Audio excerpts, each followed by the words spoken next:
अत्याचारों से निराश चातक ने एक दिन नशे में धुत पोती से कहा, यदि वो उसके मुख में देखेगा तो उसे नर्क दिखाई देगा। पोती ने उसके मुख में देखा। चातक ने उसकी आत्मा खींचकर उसे वहीं मार डाला। पोती के चंगुल से स्वतंत्र होकर चातक ने उसकी इस हवेली पर आधिपत्य स्थापित कर दिया और उसके परिवार के सभी सदस्यों को निर्दय फांसी दी।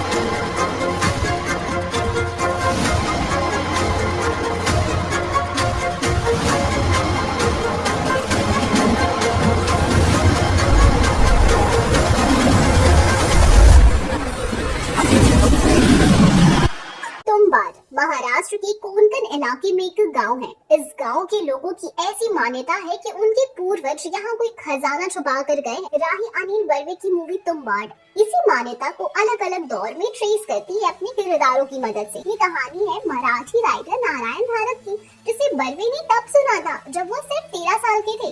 ऐसी क्या बात है इस कहानी में जो इतने सालों बाद भी उतनी ही फेमस है और बर्वे से चिपकी हुई है? ये हमें बर्वे अपनी मूवी में बताते हैं। जिस तरह से तुम्बाड शुरू होती है उससे ऐसा लगता है जैसे किसी को भी नहीं पता कि आगे क्या होने वाला है। सभी हमारे साथ ही उस कहानी से रूबरू होते हैं। साल 1980 और भारत गुलाम है।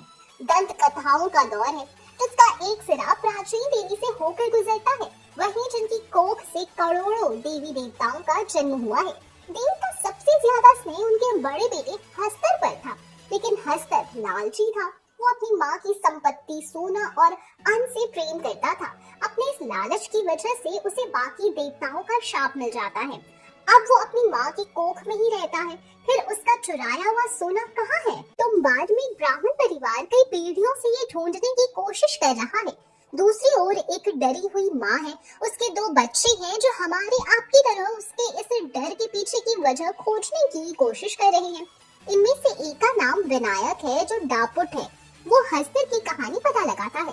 बचपन में माँ की कसम के बाद गांव छोड़ देने के बाद विनायक जवानी में वापस लौटता है गड़ा सोना ढूंढने। वो ये खजाना ढूंढने को लेकर बिल्कुल जुनूनी होता है। इस कड़ी में उसका लालच इतना बढ़ जाता है कि उसे मौत का डर भी नहीं रहता। उसे लगता है कि उसके पास सिर्फ एक ही गुण है, लालच। शुरुआत में खंडर और शापित हवेली में अकेले घुसने पर आप विनायक के लिए डरते हैं, लेकिन मूवी के आखिर में आप हस्तर के लिए डरने लगते हैं, क्योंकि उससे लड़ने और जीतने के चक्कर में विनायक उससे ज्यादा खतरनाक बन जाता है। मूवी की शुरुआत में ही महात्मा गांधी की कही एक बात स्क्रीन पर लिखी आती है, धरती के पास सभी की जरूरतों को पूरा करने के लिए पर्याप्त संसाधन है, किंतु किसी के लालच के लिए नहीं। इसके बाद आपको ये पता चल जाता है कि ये कहानी कहाँ खत्म होगी, लेकिन ये नहीं पता होता कि आपको इस सन्नाटे में छोड़कर खत्म होगी, बिखरी हुई चीजों को ऐसे जोड़कर खत्म होगी। विनायक बने सोहम सा। सोहम जितनी बार भी पर्दे पर दिखते आपको अपनी आगोश में रखते हैं। उनका किरदार इस बनी बनाई कहानी का हिस्सा नहीं है, बल्कि वही उस कहानी को खोलकर खुद ही देखते हैं और हमें भी दिखाते हैं, इसलिए वो मुख्य किरदार बन जाता है। उनका ओवरऑल अपीयरेंस बहुत इम्प्रेस करता है। अब तक छोटे रोल्स में नजर आए सोहम ने इस मौके का हर लम्हा कैश किया। वो कोई भी चीज करते वो उनकी आंखों में दिखती है, चाहे वो लालच हो, गुस्सा हो, हवस हो या गुरूर। कुछ सीन्स में तो ऐसा लगता है कि उन्होंने विनायक नाम का एक चोला ओढ़ लिया है, जिसके भीतर से सोहम दिखना बंद हो गया है। मूवी में डराने के लिए भूत को कैमरे के सामने लाकर खड़ा करना अब ओल्ड फैशन हो गया है, ऐसा ये मूवी साबित करती है। मुझे नहीं याद कि इस मूवी के किसी भी सीन में हस्तर ने कैमरे की आंखों में देखा है। आपको इस मूवी का माहौल डराता है, विनायक डराता है, उसका लालच डराता है, कुछ होने को है वाला फील डराता है, पंकज कुमार का कैमरा डराता है। इस सब में मूवी का बैकग्राउंड स्कोर बहुत बड़ा रोल प्ले करता है। वो हमारा ध्यान खींचकर उस चीज पर ले जाता है जो होने ही नहीं वाला है। ये मूवी का सबसे सरप्राइजिंग एलिमेंट है। आप तुम्बाड देखने से पहले इसके बारे में इतना कुछ सुन चुके होते हैं कि एक्साइटमेंट चरम पर रहती है, लेकिन थोड़ी ही देर में आप इतने ठंडे पड़ जाते हैं कि कुर्सी में जम जाने जैसा फील होता है। और ये थिएटर का एसी नहीं, सामने चल रही मूवी करती है। पहले कंफ्यूज करती है और फिर एक एक कर धागे खोलने स्टार्ट करती है। अंत में इसी खुले धागे में आपको बांध कर चली जाती है। आप इंटरवल में फ्री में मिल रहा पॉपकॉर्न और समोसे सिर्फ इसलिए छोड़ देते हैं कि कहीं इसका एक सीन आपसे ना मिस हो जाए। माहौल में बिखराव की वजह से ही ये मूवी आपको बांध पाती है। यहाँ जो जैसा है वैसा है, अलग से जोड़ घटाव करने की गलती नहीं की गई है। मूवी में विनायक का एक्स्ट्रा मैरिटल अफेयर वाला सब प्लॉट जबरदस्ती का मूवी का हिस्सा बना रहता है और आगे जाकर किसी चीज में मदद नहीं करता। एक सीन को छोड़कर बाकी मूवी में उसके होने या नहीं होने से कोई फर्क नहीं पड़ता। तुम्बाड़ मूवी का पहला सीन जब खुलता है, हरिवंश राय बच्चन की कविता स्क्रीन से निकलकर सामने बिखर जाती है। छनाके की इतनी जोर आवाज के साथ कि कुर्सी से नीचे झुककर चुन लो। उस वक्त वहाँ सिनेमा हॉल नहीं होता, वहाँ गद्देदार कुर्सी नहीं होती। उस क्षण से लेकर आने वाले 1 घंटे 44 मिनट तक वो दुनिया खुलती है जो इस दुनिया के बहुत पहले से मौजूद है, जो इस दुनिया के मिट जाने के बाद तक मौजूद रहेगी, जिसका इंसान की धरती पर होने या ना होने से फर्क नहीं पड़ता। वो उसके लिए एक बाहरी तत्व है। अभिनेता सोहम शाह ने सिनेमा घरों में ऑडियंस को एक खुशखबरी दी है। उन्होंने कहा कि मूवी तुम्बाड़ को आप लोगों ने बहुत प्यार दिया है और ये मूवी 13 सितंबर 2024 को सिनेमा घरों में फिर से रिलीज होने के लिए रेडी है। री रिलीज ट्रेंड के बारे में बात करते हुए सोहम ने कहा कि इससे कई फिल्मों को दूसरा मौका मिल रहा है। उन्हें उम्मीद है कि उनकी मूवी भी बॉक्स ऑफिस पर ओरिजिनल रिलीज से ज्यादा कमाई करेगी। तुम्बाड़ की कहानी की बात करें तो इसकी कहानी 1918 में महाराष्ट्र के तुम्बाड़ नाम के गांव से शुरू होती है, जहां विनायक अपनी मां और भाई के साथ रह रहा होता है। वहीं जब 15 साल बाद विनायक गांव वापस आता है तो खजाने की तलाश में जुट जाता है। इसके आगे की कहानी काफी मजेदार है जो आपको जरूर देखनी चाहिए। अभिनेता सोहम शाह ने कहा था कि मूवी तुम्बाड़ ने बॉक्स ऑफिस पर कोई खास कमाई नहीं की थी, लेकिन फिर भी कई लोगों ने उनसे मूवी को फिर से रिलीज करने के लिए कहा था। हाल ही में एक सिनेमा घर से एक्टर का एक वीडियो सामने आया है जो खुद सोहम शाह ने इंस्टाग्राम स्टोरी पर शेयर किया था। उसमें अभिनेता सोहम शाह कहते दिखाई दे रहे हैं, आखिरकार ऐसे वो ऑडियंस मिलेंगे जिनकी ये हकदार है। OTT platform Amazon prime video पर रिलीज होने के बाद लोगों को इस मूवी की कीमत का एहसास हुआ। इस मूवी के साथ नाइंसाफी हुई थी और इसे वो हक इस बार मिलना चाहिए। 2020 का वक्त, ट्विटर पर कुछ फिल्मों के नाम ट्रेंड हो रहे थे। वो इसलिए क्योंकि मूवी प्रोड्यूसर मनीष ने ट्विटर पर लोगों से एक सवाल पूछा था कि भाई पिछले 3-4 सालों की ऐसी बॉलीवुड फिल्म बताइए जिसे आप मास्टरपीस मानते हो। सबसे ज्यादा जिन 2 फिल्मों के नाम लिए गए वो थी तुम्बाड़ और अंधाधुन। तुम्बाड़ जब रिलीज हुई थी तब इसे बॉलीवुड की सबसे धांसू हॉरर मूवी कहा गया था। 3 पीढ़ियों में बटी ये कहानी उस समय के भारत में आ रहे चेंजेस की झलक देती चलती जाती है। महाराष्ट्र के तुम्बाड़ नाम के छोटे से गांव में रहने वाली एक औरत अपने 2 बच्चों और एक बूढ़ी लकड़ दादी के साथ गुजारा कर रही है। उन्हीं में से एक बच्चा बड़ा होता है और खोज निकालता है अपने परिवार का एक बहुत पुराना रहस्य जो उसकी जिंदगी बदल देता है। राज है उसके परिवार का एक ऐसा देवता को पूछना जिसे सभी देवगणों ने नकार दिया था। वो देवता जो लालची है, वो देवता जो अनाज को तरसता है, वो देवता जिसका कहीं कोई जिक्र नहीं मिलता क्योंकि ये उसकी सजा थी। वो देवता जिसका नाम लेना गुनाह है, हस्तर। हस्तर के पास सोने के सिक्के हैं। उसे लेने के लिए विनायक बार बार उसके पास जाता है। हर बार एक सिक्का लेकर लौटता है। अपनी जिंदगी गुजर बसर करता है। उसकी शादी हो जाती है, उम्र ढलती है, उसका बच्चा बड़ा होता है। अब विनायक का बेटा तैयार है सोने के सिक्के ले जाने के लिए। इसके बाद क्या होता है वो सदियों से कहानियों में लिखा गया है, मंत्रों पे उच्चारा गया है, दीवारों पर उकीरा गया है। लेकिन जब वो इस तरह जीवित होकर सामने आ जाता है तो सच की तरफ देखने की हिम्मत नहीं होती। अपने भीतर की शर्म आड़े आकर छुपा लेती है। हिंदी सिनेमा में कल्ट मूवी का दर्जा पा चुकी निर्देशक अनिल बर्वे की मूवी तुम्बाड़ इस हफ्ते फिर से सिनेमा घरों में पहुंच रही है। लीक से इतर कहानी, टॉप क्लास की सिनेमेटोग्राफी और डरावनी फिल्मों में एक नया अध्याय लिखने वाला मूवी का संगीत इसे कल्ट क्लासिक मूवी बना चुका है। अपनी री रिलीज पर मूवी तुम्बाड़ बॉक्स ऑफिस पर भी नए आयाम खोल रही है। 2018 में रिलीज हुई इस मूवी ने अपनी री रिलीज यानी 13 सितंबर 2024 की एडवांस बुकिंग में ही इतने पैसे कमा लिए हैं जितने इस मूवी ने 2018 की रिलीज के समय पहले दिन कमाए थे। संकेत यही है कि आने वाले दिनों में ये मूवी और भी कई रिकॉर्ड अपने नाम लिखने वाली है। ट्रेड एनालिस्ट को मूवी की री रिलीज कामयाबी में हिंदी सिनेमा का शुभ संकेत भी दिख रहा है। इसे आज तक की री रिलीज में ऑडियंस द्वारा सबसे ज्यादा प्यार पाने वाली मूवी बताया जा रहा है। मूवी तुम्बाड़ का नाम देश की 10 बेहतरीन फिल्मों के लिए हुए सर्वे में मुगले आजम, शोले, बाहुबली के साथ लिया जा रहा है। इस साल की फिल्मों जैसे कि मुंजे और स्त्री टूट रहा हास्य और हॉरर की खुराक के साथ ऑडियंस को आकर्षित करती रही, वहीं तुम्बाड का ताना बाना नाट्य शास्त्र के अद्भुत रस के साथ ऑडियंस को बॉक्स ऑफिस की तरफ खींचने का काम करता है। बताते हैं कि मूवी तुम्बाड को बनाने में 6 से 7 साल की मेहनत लगी है। मूवी में बारिश के जितने भी सीन्स हैं वो सब असली बरसात में शूट किए गए हैं। मूवी तुम्बाड में उपयोग की गई बस 1935 के समय की है और मूवी के विजुअल इफेक्ट्स स्वीडन में तैयार किए गए हैं। ये कुछ ऐसा है जैसे मूवी मुगल आजम के लिए इसके निर्देशक के आसिफ ने बेल्जियम से असली हीरे मंगवाकर मूवी के महत्वपूर्ण सीन शूट किए थे। मूवी को इसकी रिलीज के समय बेहद पसंद करने वाले समीक्षकों की माने तो मूवी तुम्बाड की लोकप्रियता की एक बड़ी वजह इस मूवी की कहानी है। दादी माँ से सुनी कहानियों जैसी इस मूवी की कहानी इसके पहले बड़े पर्दे पर कभी नहीं देखी गई। अपनी रिलीज के समय तुम्बाड में पांडुरंग, विनायक, दादी और हस्तर जैसे किरदारों ने ऑडियंस को मन मोह लिया। एक अद्भुत मूवी होने के साथ ही ये मूवी एक बहुत ही साधारण और सरल सी सीख अपने ऑडियंस को देती है। लालच बुरी बला है।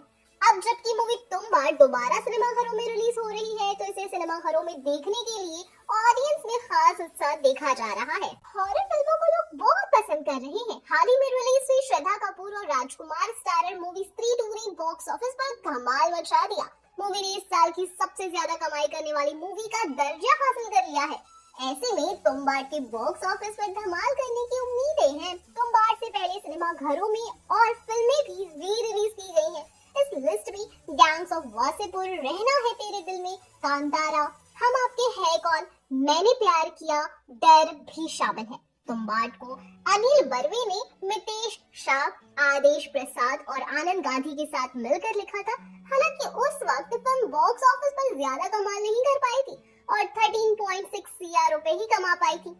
अब तुम्बाड को लेकर क्रेज बहुत अलग है। तुम्बाड की एडवांस टिकट की बात करें तो अब तक तुम्बाड की 6000 टिकट्स बिक चुकी है। सोहम के प्रशंसकों के पास उनसे पूछने के लिए केवल एक ही सवाल, तुम्बाड 2 के बारे में क्या? इस पर प्रतिक्रिया देते हुए शाह कहते हैं, हम तुम्बाड 2 के लेखन चरण में हैं। मैं सिर्फ इसलिए कुछ नहीं बनाना चाहता कि पहला भाग सफल रहा।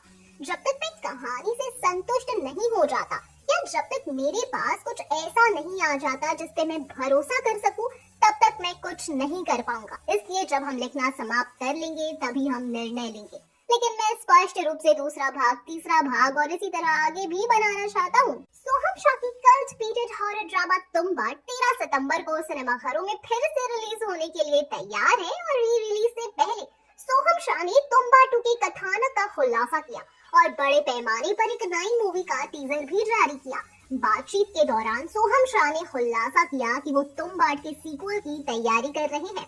सोहम ने कहा कि उन्होंने सीक्वल को बनाने में 6 साल लगाए हैं और ये एक बिल्कुल अलग कहानी पेश करेगा। निर्माता ने कहा कि तुम्बाड 2 पहली किस्त का ही विस्तार होगा और इसमें तुम्बाड के विनायक राव के बेटे पांडुरंग चरित्र के साथ अमरता की अवधारणा को दर्शाया जाएगा। सोहम ने कहा कि हमने तुम्बाड में लालच का तत्व देखा था और वे इसके सीक्वल में मनुष्य के एक और नकारात्मक पहलू को शामिल करने की कोशिश कर रहे हैं। अभिनेता से निर्माता बने सोहम शाह ने अपनी आगामी मूवी संतोष लक्ष्मी का भी अनावरण किया है। उन्होंने कहा कि संतोष लक्ष्मी तुम्बाड से बड़ी मूवी होगी और इसमें पहाड़ की गुफाओं के अंदर जाने वाली ट्रेनों जैसी रोमांचक अवधारणाएं पेश की जाएंगी। लल्लन टॉप के साथ हाल ही में बातचीत में सोहम शाह ने खुलासा किया कि उन्होंने तुम्बाड को सिनेमाघरों में फिर से रिलीज करने का फैसला लिया क्योंकि मूवी को 2018 में अपनी मूल रिलीज पर उचित क्रेडिट नहीं मिल पाया था। मराठी लेखक नारायण धारप की लिखी हुई कहानी 1993 में राही अनिल बर्वे को उनके एक दोस्त ने सुनाई थी।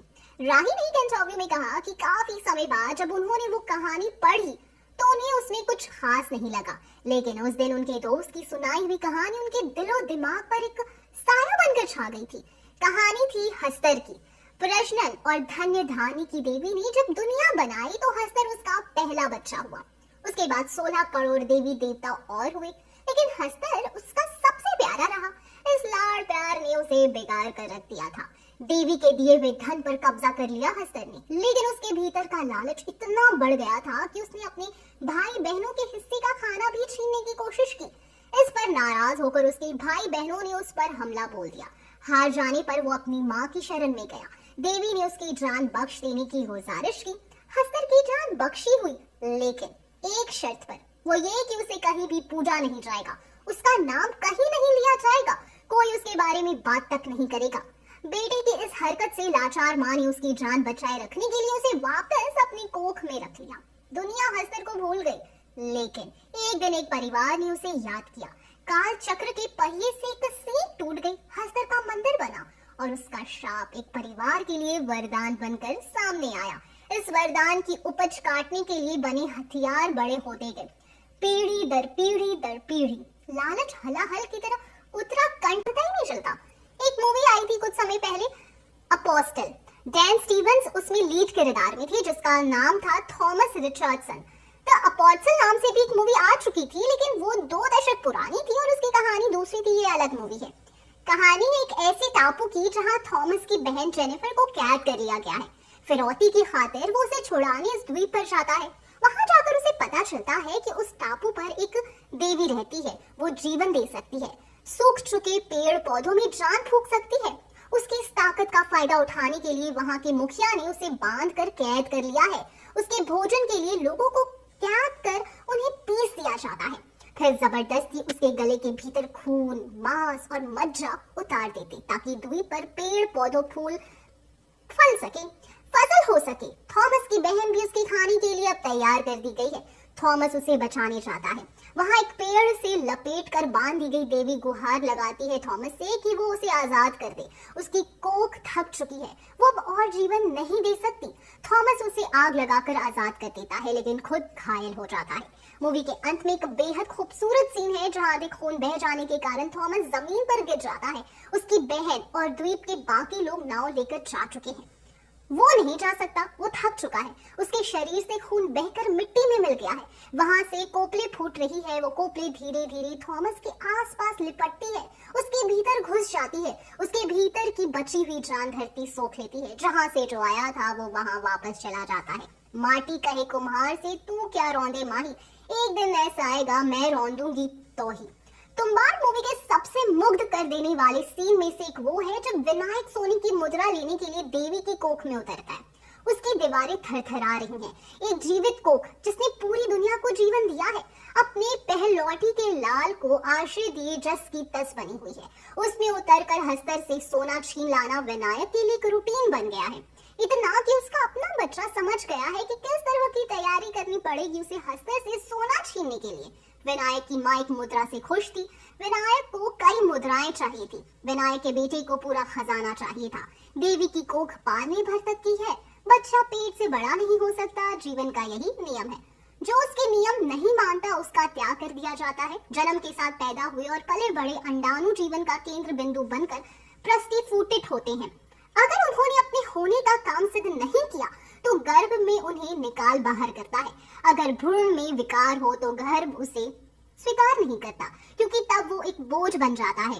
जरूरत से ज्यादा रक्त मांस मज्जा खींचता एक पिंड, उसके सृजन से कोख को कोई फायदा नहीं। भले ही गर्भ में आना नियति रही हो सकी, लेकिन जैसा इस मूवी के ट्रेलर में भी सुनाई देता है, विरासत में मिली हर चीज पर दावा नहीं करना चाहिए। विनायक का बड़ा लालच उस गर्भ में उतर विकार है जो निकाल दिए जाने से लायक है। अपशिष्ट की तरह इसका निर्णय और कोई नहीं ले सकता। सिर्फ वो कोख लेगी जिसने सब कुछ बनाया, उससे पाला पोसा, उसके भीतर उपचुभ होती नसें महसूस कर लेती है कि विकार बढ़ गया है। इस विकार की एकमात्र काट उसे वही रोक देना है, वरना रक्त बीज की तरह वो बढ़ता चला जाता है। हर बार की तरह इस बार भी बलि देवी को लेनी होगी, रक्तपान करना पड़ेगा। सृजन के लिए संहार जरूरी है। मूवी की विजुअल भाषा, उसकी कहानी जितनी ही सम्मोहक है, सिर्फ मॉनसून के मौसम में शूट हुई ये मूवी उस समय की दुनिया सामने ले आती है। उस समय के कोंकण स्थित ब्राह्मणों का रहन सहन, पहनावा, सब कुछ शीशे में उतार लिया गया है। जिन जगहों पर शूटिंग हुई है वो नेचुरल लाइट में की गई है। जो जगह है उनमें से कई ऐसी जगह है कई सालों से किसी ने कदम तक नहीं रखा। इससे भी बढ़कर इस मूवी की प्रतीकात्मकता, देवी की जो छवि से माल की गई है, वो पूरी दुनिया में कई जगह पर सैक्रेड फेमिनिन यानी पवित्र देवी के रूप में दिखाई गई है।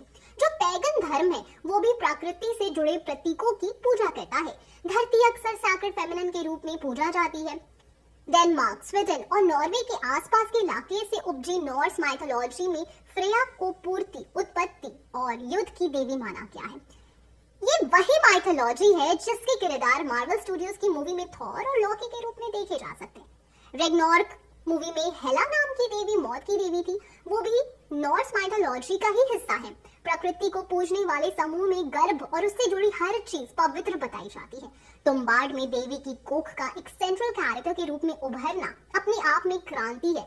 सिनेमाई भाषा और लहजे में इसके बारे में सोचकर वैसा का वैसा पर्दे पर उतार लाना एक उपलब्धि है जिसके लिए डायरेक्टर को बधाई दी जानी चाहिए।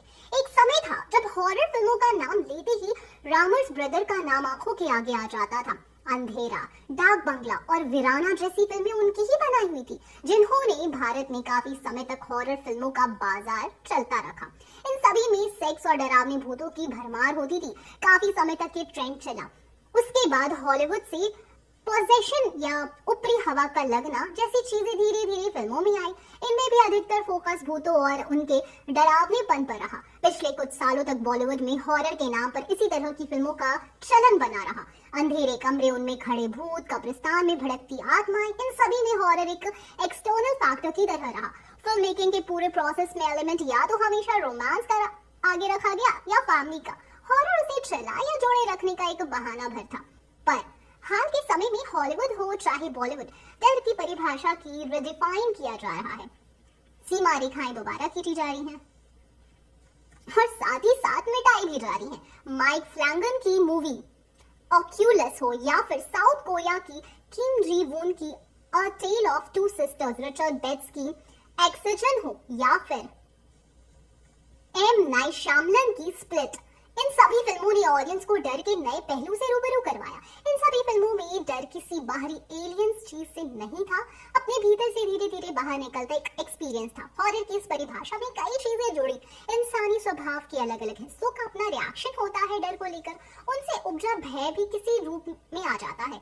एक्सजन में एना लिन मैककॉर्ड का किरदार अपनी मेंटल हेल्थ को लेकर किन गहराइयों में पहुंच चुका है, ये उसके आसपास के लोग देख भी नहीं पाते। मूवी के कुछ सीन्स में एना का किरदार पॉलिन जिस तरह की चीजें सोचता है वो रोंगटे खड़े कर देने वाला है। अपने भीतर का डर पहचान कर उसका सामना कर पाना सबसे डरावनी चीजों में से एक है। उसे पर्दे पर देखना या उतारना तो दूर की कौड़ी है, शायद इसलिए सब ये कर नहीं पाते। इससे भी ज्यादा जरूरी ये है कि भारत में बन रही हॉरर फिल्में अब भूतों को सिर्फ डराने के काम तक सीमित नहीं रखी गई है। जहां एक और ओरिजिनल लोक कथाओं और मिथकों पर फिल्में बनाने का रिस्क लिया जा रहा है, जैसे परी स्त्री, वहीं डर के मूल स्रोत को उसके सिंगल डायमेंशन से निकालकर मल्टी डायमेंशन में लाया जा रहा है। डर अपने आप में सिर्फ एक भूत प्रेत या जिन के रूप में फलीभूत नहीं हो रहा है, एक फैक्टर तक सीमित नहीं रह रहा, खुद में किरदार बन रहा है। एक अच्छी निशानी है। तुम्बाड मूवी को बनने में 6 साल से ऊपर लगे हैं। इस मेहनत का फल मीठा है, आने वाली कई पीढ़ियों को सींच सकता है। इसे बनाए रखने की जरूरत है। हॉरर मूवी तुम्बाड ने पूरी दुनिया में सिनेमा प्रेमियों के लिए एक नया आयाम खोल दिया है। मूवी में तुम्बाड के ग्रामीण गांव को दर्शाया गया है, एक खस्ता हाल महल जो किसी प्राचीन मासिक धर्म और भयावहता द्वारा संरक्षित होता है, और एक समृद्धि की देवी का भूला हुआ पुत्र हस्तर के बारे में है। मूवी ने दुनिया भर में अपनी अनूठी कहानी, निर्देशन और रहस्य के साथ आलोचकों को और ऑडियंस को काफी प्रभावित किया था, और 75th वेनिस अंतरराष्ट्रीय फिल्म महोत्सव में आलोचकों के सप्ताह खंड में प्रीमियर करने वाली पहली भारतीय मूवी बन गई है। आनंद गांधी, जिन्होंने शानदार सिनेमा के सह लेखक, क्रिएटिव डायरेक्टर और कार्यकारी निर्माता के रूप में काम किया है, उन्होंने मूवी के निर्माण से जुड़े एक रहस्य से पर्दा उठाया था। तुम्बाड कई मायनों में एक विशेष प्रस्तुति है, क्योंकि यहाँ पूरी तरह से अलग मार्ग में भयावहता के मानस में अन्वेषण करता है और उजागर करता है। आनंद गांधी ने कहा, जबकि रंग प्रणालियां किसी भी कथा के लिए आवश्यक है, वो अक्सर गलत समझा जाने वाला विज्ञान है। हमारा रंग, मन, पैटर्न, बनावट और विरोधाभास के साथ विशिष्ट संबंध बनाने के लिए विकसित हुए हैं। उदाहरण के तौर पर इस क्षमता ने अतीत में हमें घास में छिपे तेंदुओं को पहचानने में मदद की है, लेकिन इस भावना से हमेशा पीले घास में काले धब्बों को ढूंढने की आवश्यकता नहीं होती है। यह गलतफहमी एक बच्चे के मुस्कुराते हुए चेहरे पर झूठी लाली को देखकर भी हो सकती है। यहाँ आपके पास गुलाबी, नीले और चमकीले संतृप्त रंगों द्वारा निर्मित डरावनी मूवी है। हॉरर का निर्माण दिमाग के कुछ हिस्सों द्वारा किया गया है, और इसलिए ये कंटेंट द्वारा प्रेरित है। उन्होंने शेयर किया कि सदियों से पुरुषों को अपने जन्म के गुण से सामाजिक अधिकार, संपत्ति पर नियंत्रण और नैतिक अधिकार प्रदान किया गया है। पैट्रियार्कल व्यवस्था ने अपने लिंग या उनकी जाति के कारण सिस्टम से बाहर किए गए लोगों के सबसे मौलिक अधिकारों का भी लगातार उल्लंघन करने के लिए कुछ शक्ति प्रदान की है। कुछ मामलों में उनके उत्पीड़न के शिकार लोगों पर भयावह है। तुम्बाड उपभोक्तावाद, लालच यानी सोना और नशा के एक विषैले मिश्रण द्वारा संचालित शक्ति केंद्रों के आतंक के लिए एक रूपक है। ये एक पितृसत्ता की कहानी का दावा है कि सत्तावादी सत्ता की स्थिति अपने बास्टरहुड में खो गई है, इसलिए वो अपने जैविक पिता की तरह ही नियंत्रण उत्पीड़न कर सकता है, जिससे वो किसी समय में नफरत करता था, जैसा कि उसकी विधवा पत्नी के साथ संबंधों के माध्यम से देखा गया था। ऐसा करने के लिए उसे शाब्दिक रूप से विषाक्त लालच, गाली और सदियों से जमा की गई चोरी के दैत्य राक्षस से इस शक्ति को चोरी करना होगा। सचमुच ये होश उड़ा देने वाली मूवी है।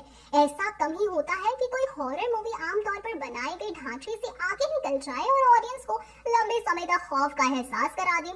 इस मूवी को बनाने में काफी समय लगा तथा इसे अन्य कई पहलुओं के अलावा तकनीकी उत्कृष्टता के लिए भी सराहा गया।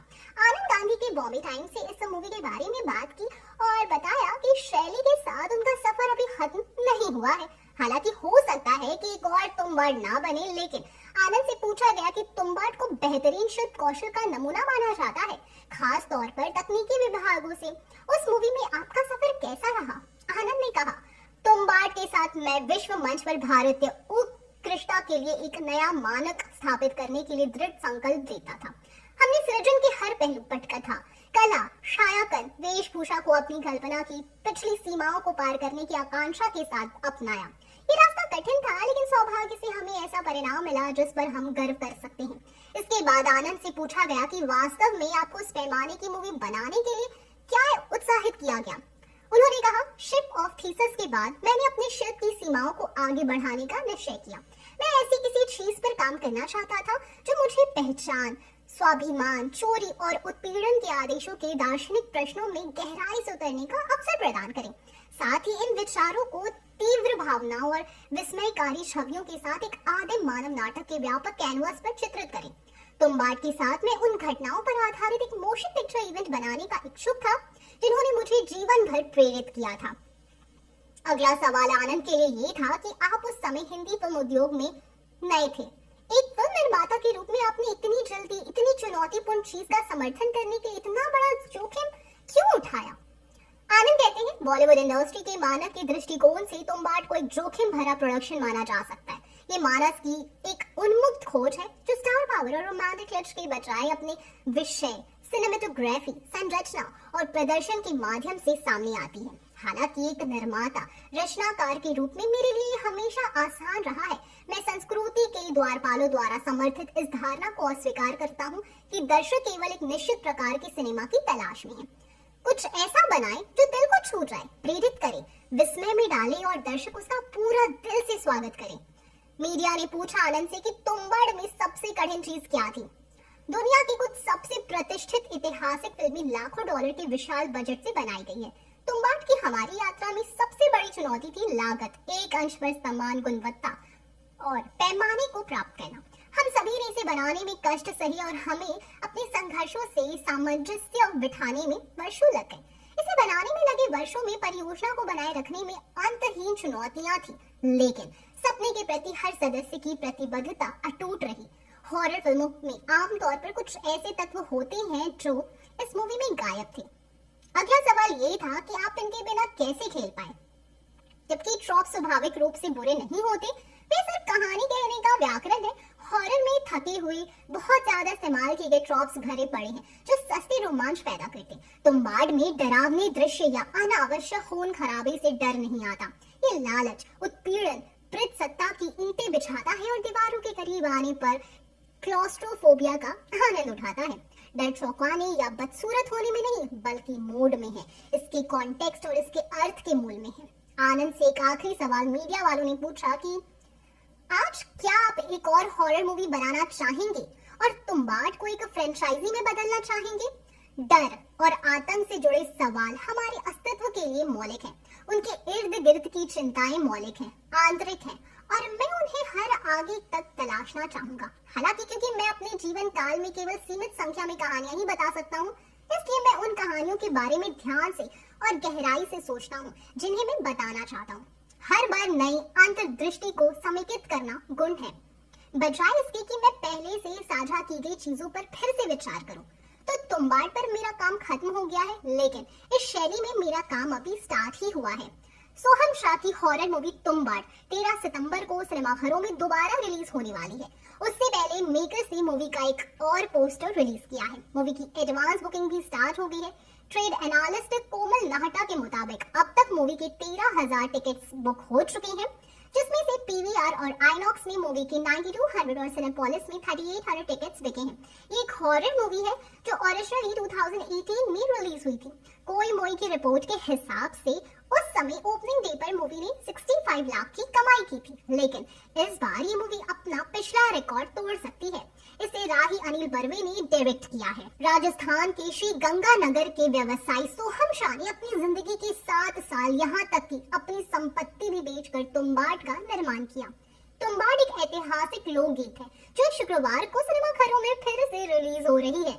शाह कहते हैं कि इन त्यागों के बावजूद उन्हें कोई पछतावा नहीं है। राष्ट्रीय पुरस्कार विजेता मूवी शिप ऑफ थीसिस और वेब सीरीज महारानी और दहाड़ में अपनी भूमिकाओं के लिए मशहूर शाह ने बताया कि 2018 का ये हॉरर ड्रामा एक मूल्यवान निवेश साबित हुआ है, क्योंकि ये समय की कसौटी पर खरा उतरा है। शाह ने एक न्यूज वायर से बातचीत के दौरान कहा, मैंने तुम्बाड़ बनाने के लिए अपनी संपत्ति बेच दी और मुझे इसका कोई अफसोस भी नहीं है। मैंने इस क्षेत्र में पैसा खो दिया है, लेकिन मैं पैसे के लिए फिल्में नहीं बनाता। मेरे लिए ये सुरक्षा बहुत ही महत्वपूर्ण है। मुझे कभी इस बात की चिंता नहीं रही कि मैं कहाँ रहूंगा, मेरा किराया कहाँ से आएगा। ये सब शुरू से ही सुलझा लिया गया था। उन्होंने कहा, मैंने अपने जीवन के 7 साल तुम्बाड़ को दिए। मुझे पता है कि अगर मैं यहाँ नहीं भी रहूंगा तो भी तुम्बाड़ हमेशा जिंदा रहेगा। ये बहुत अच्छी बात है कि हम 6 साल बाद भी इसके बारे में बात कर रहे हैं। मुझे भरोसा है कि लोग आज से 10 साल बाद भी इसके बारे में और भी बातें करेंगे। मैं रियल एस्टेट से हूँ और तुम्बाड़ एक अच्छा निवेश रहा है। अभिनेता ने बताया कि उनकी शीर्ष प्राथमिकताएं भोजन, आश्रय और उनके बच्चों की परवरिश और शिक्षा है। मेरे जुनून का स्थान अगला है और मैं इतना जुनूनी हूँ कि मैं इसके लिए कुछ भी त्याग सकता हूँ।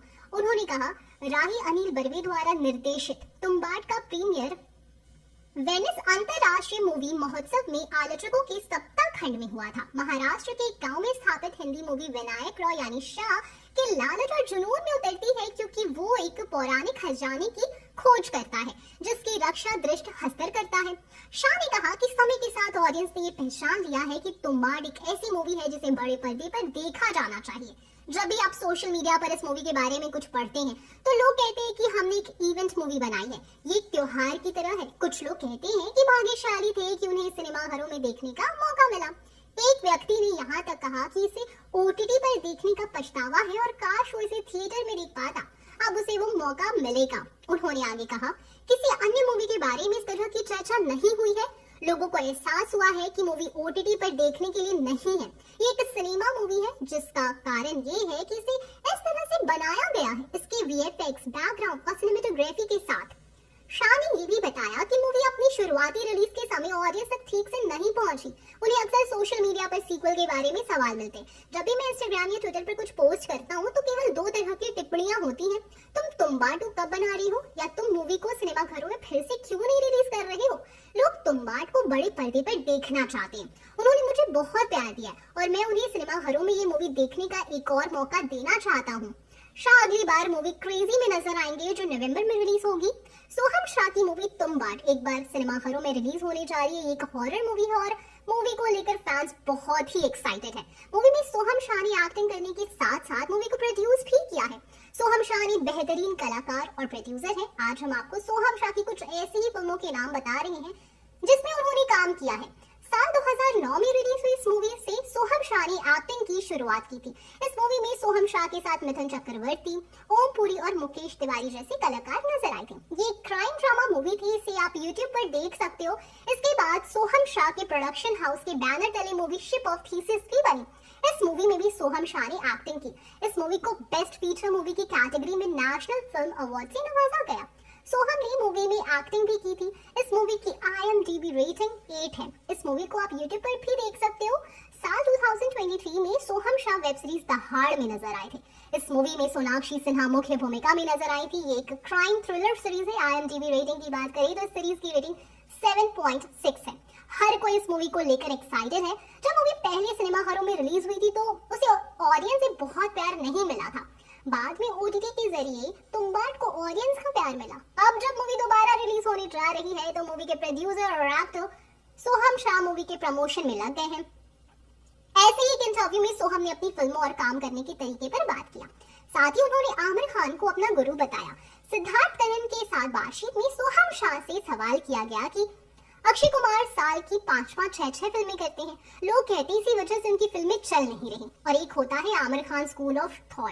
एक टाइम पर एक मूवी, आप किस स्कूल ऑफ थॉट में मान रखते हो? इस सवाल के जवाब में सोहम ने तुरंत कहा, मेरा school of thought Aamir Khan वाला है। उन्होंने कहा, मैंने मेरे जीवन में आमिर खान के हिसाब से काम किया है।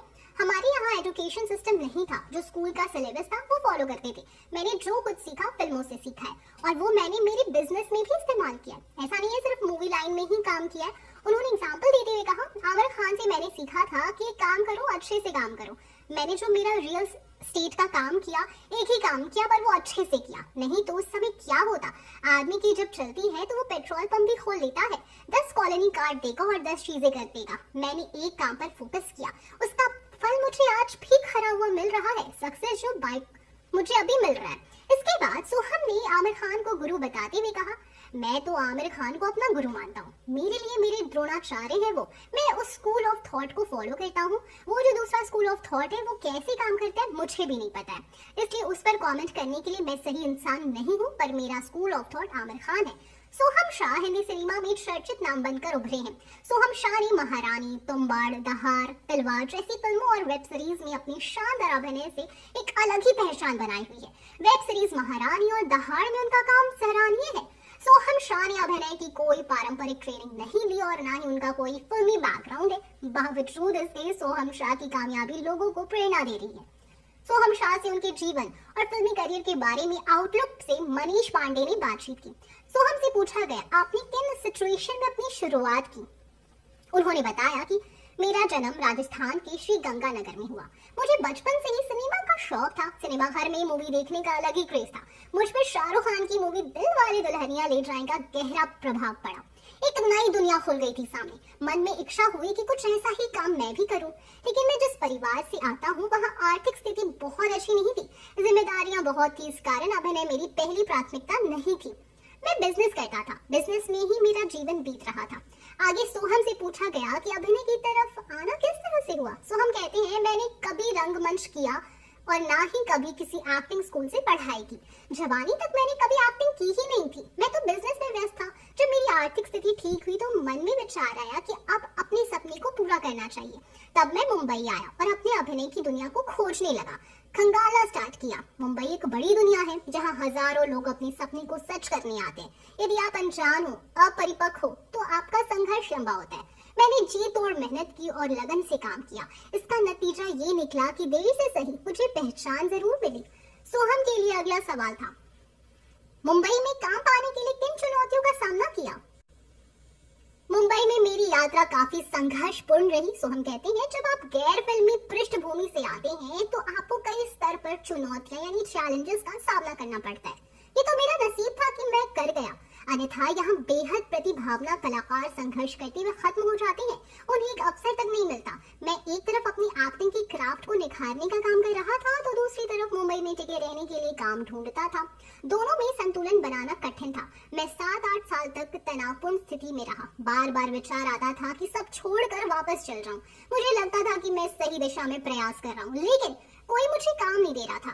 2 साल तक मेरे पास कोई काम नहीं था, मगर मेरे आगे अन्य कोई विकल्प भी नहीं था।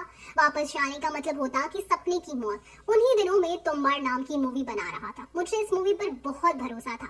नसीब से ये मूवी सफल रही और मेरे लिए रास्ते खुल गए। सोहम से कई सवाल किए गए। उसमें एक ये भी सवाल था कि अपनी अभी तक की यात्रा को किस तरह से आप देखते हो?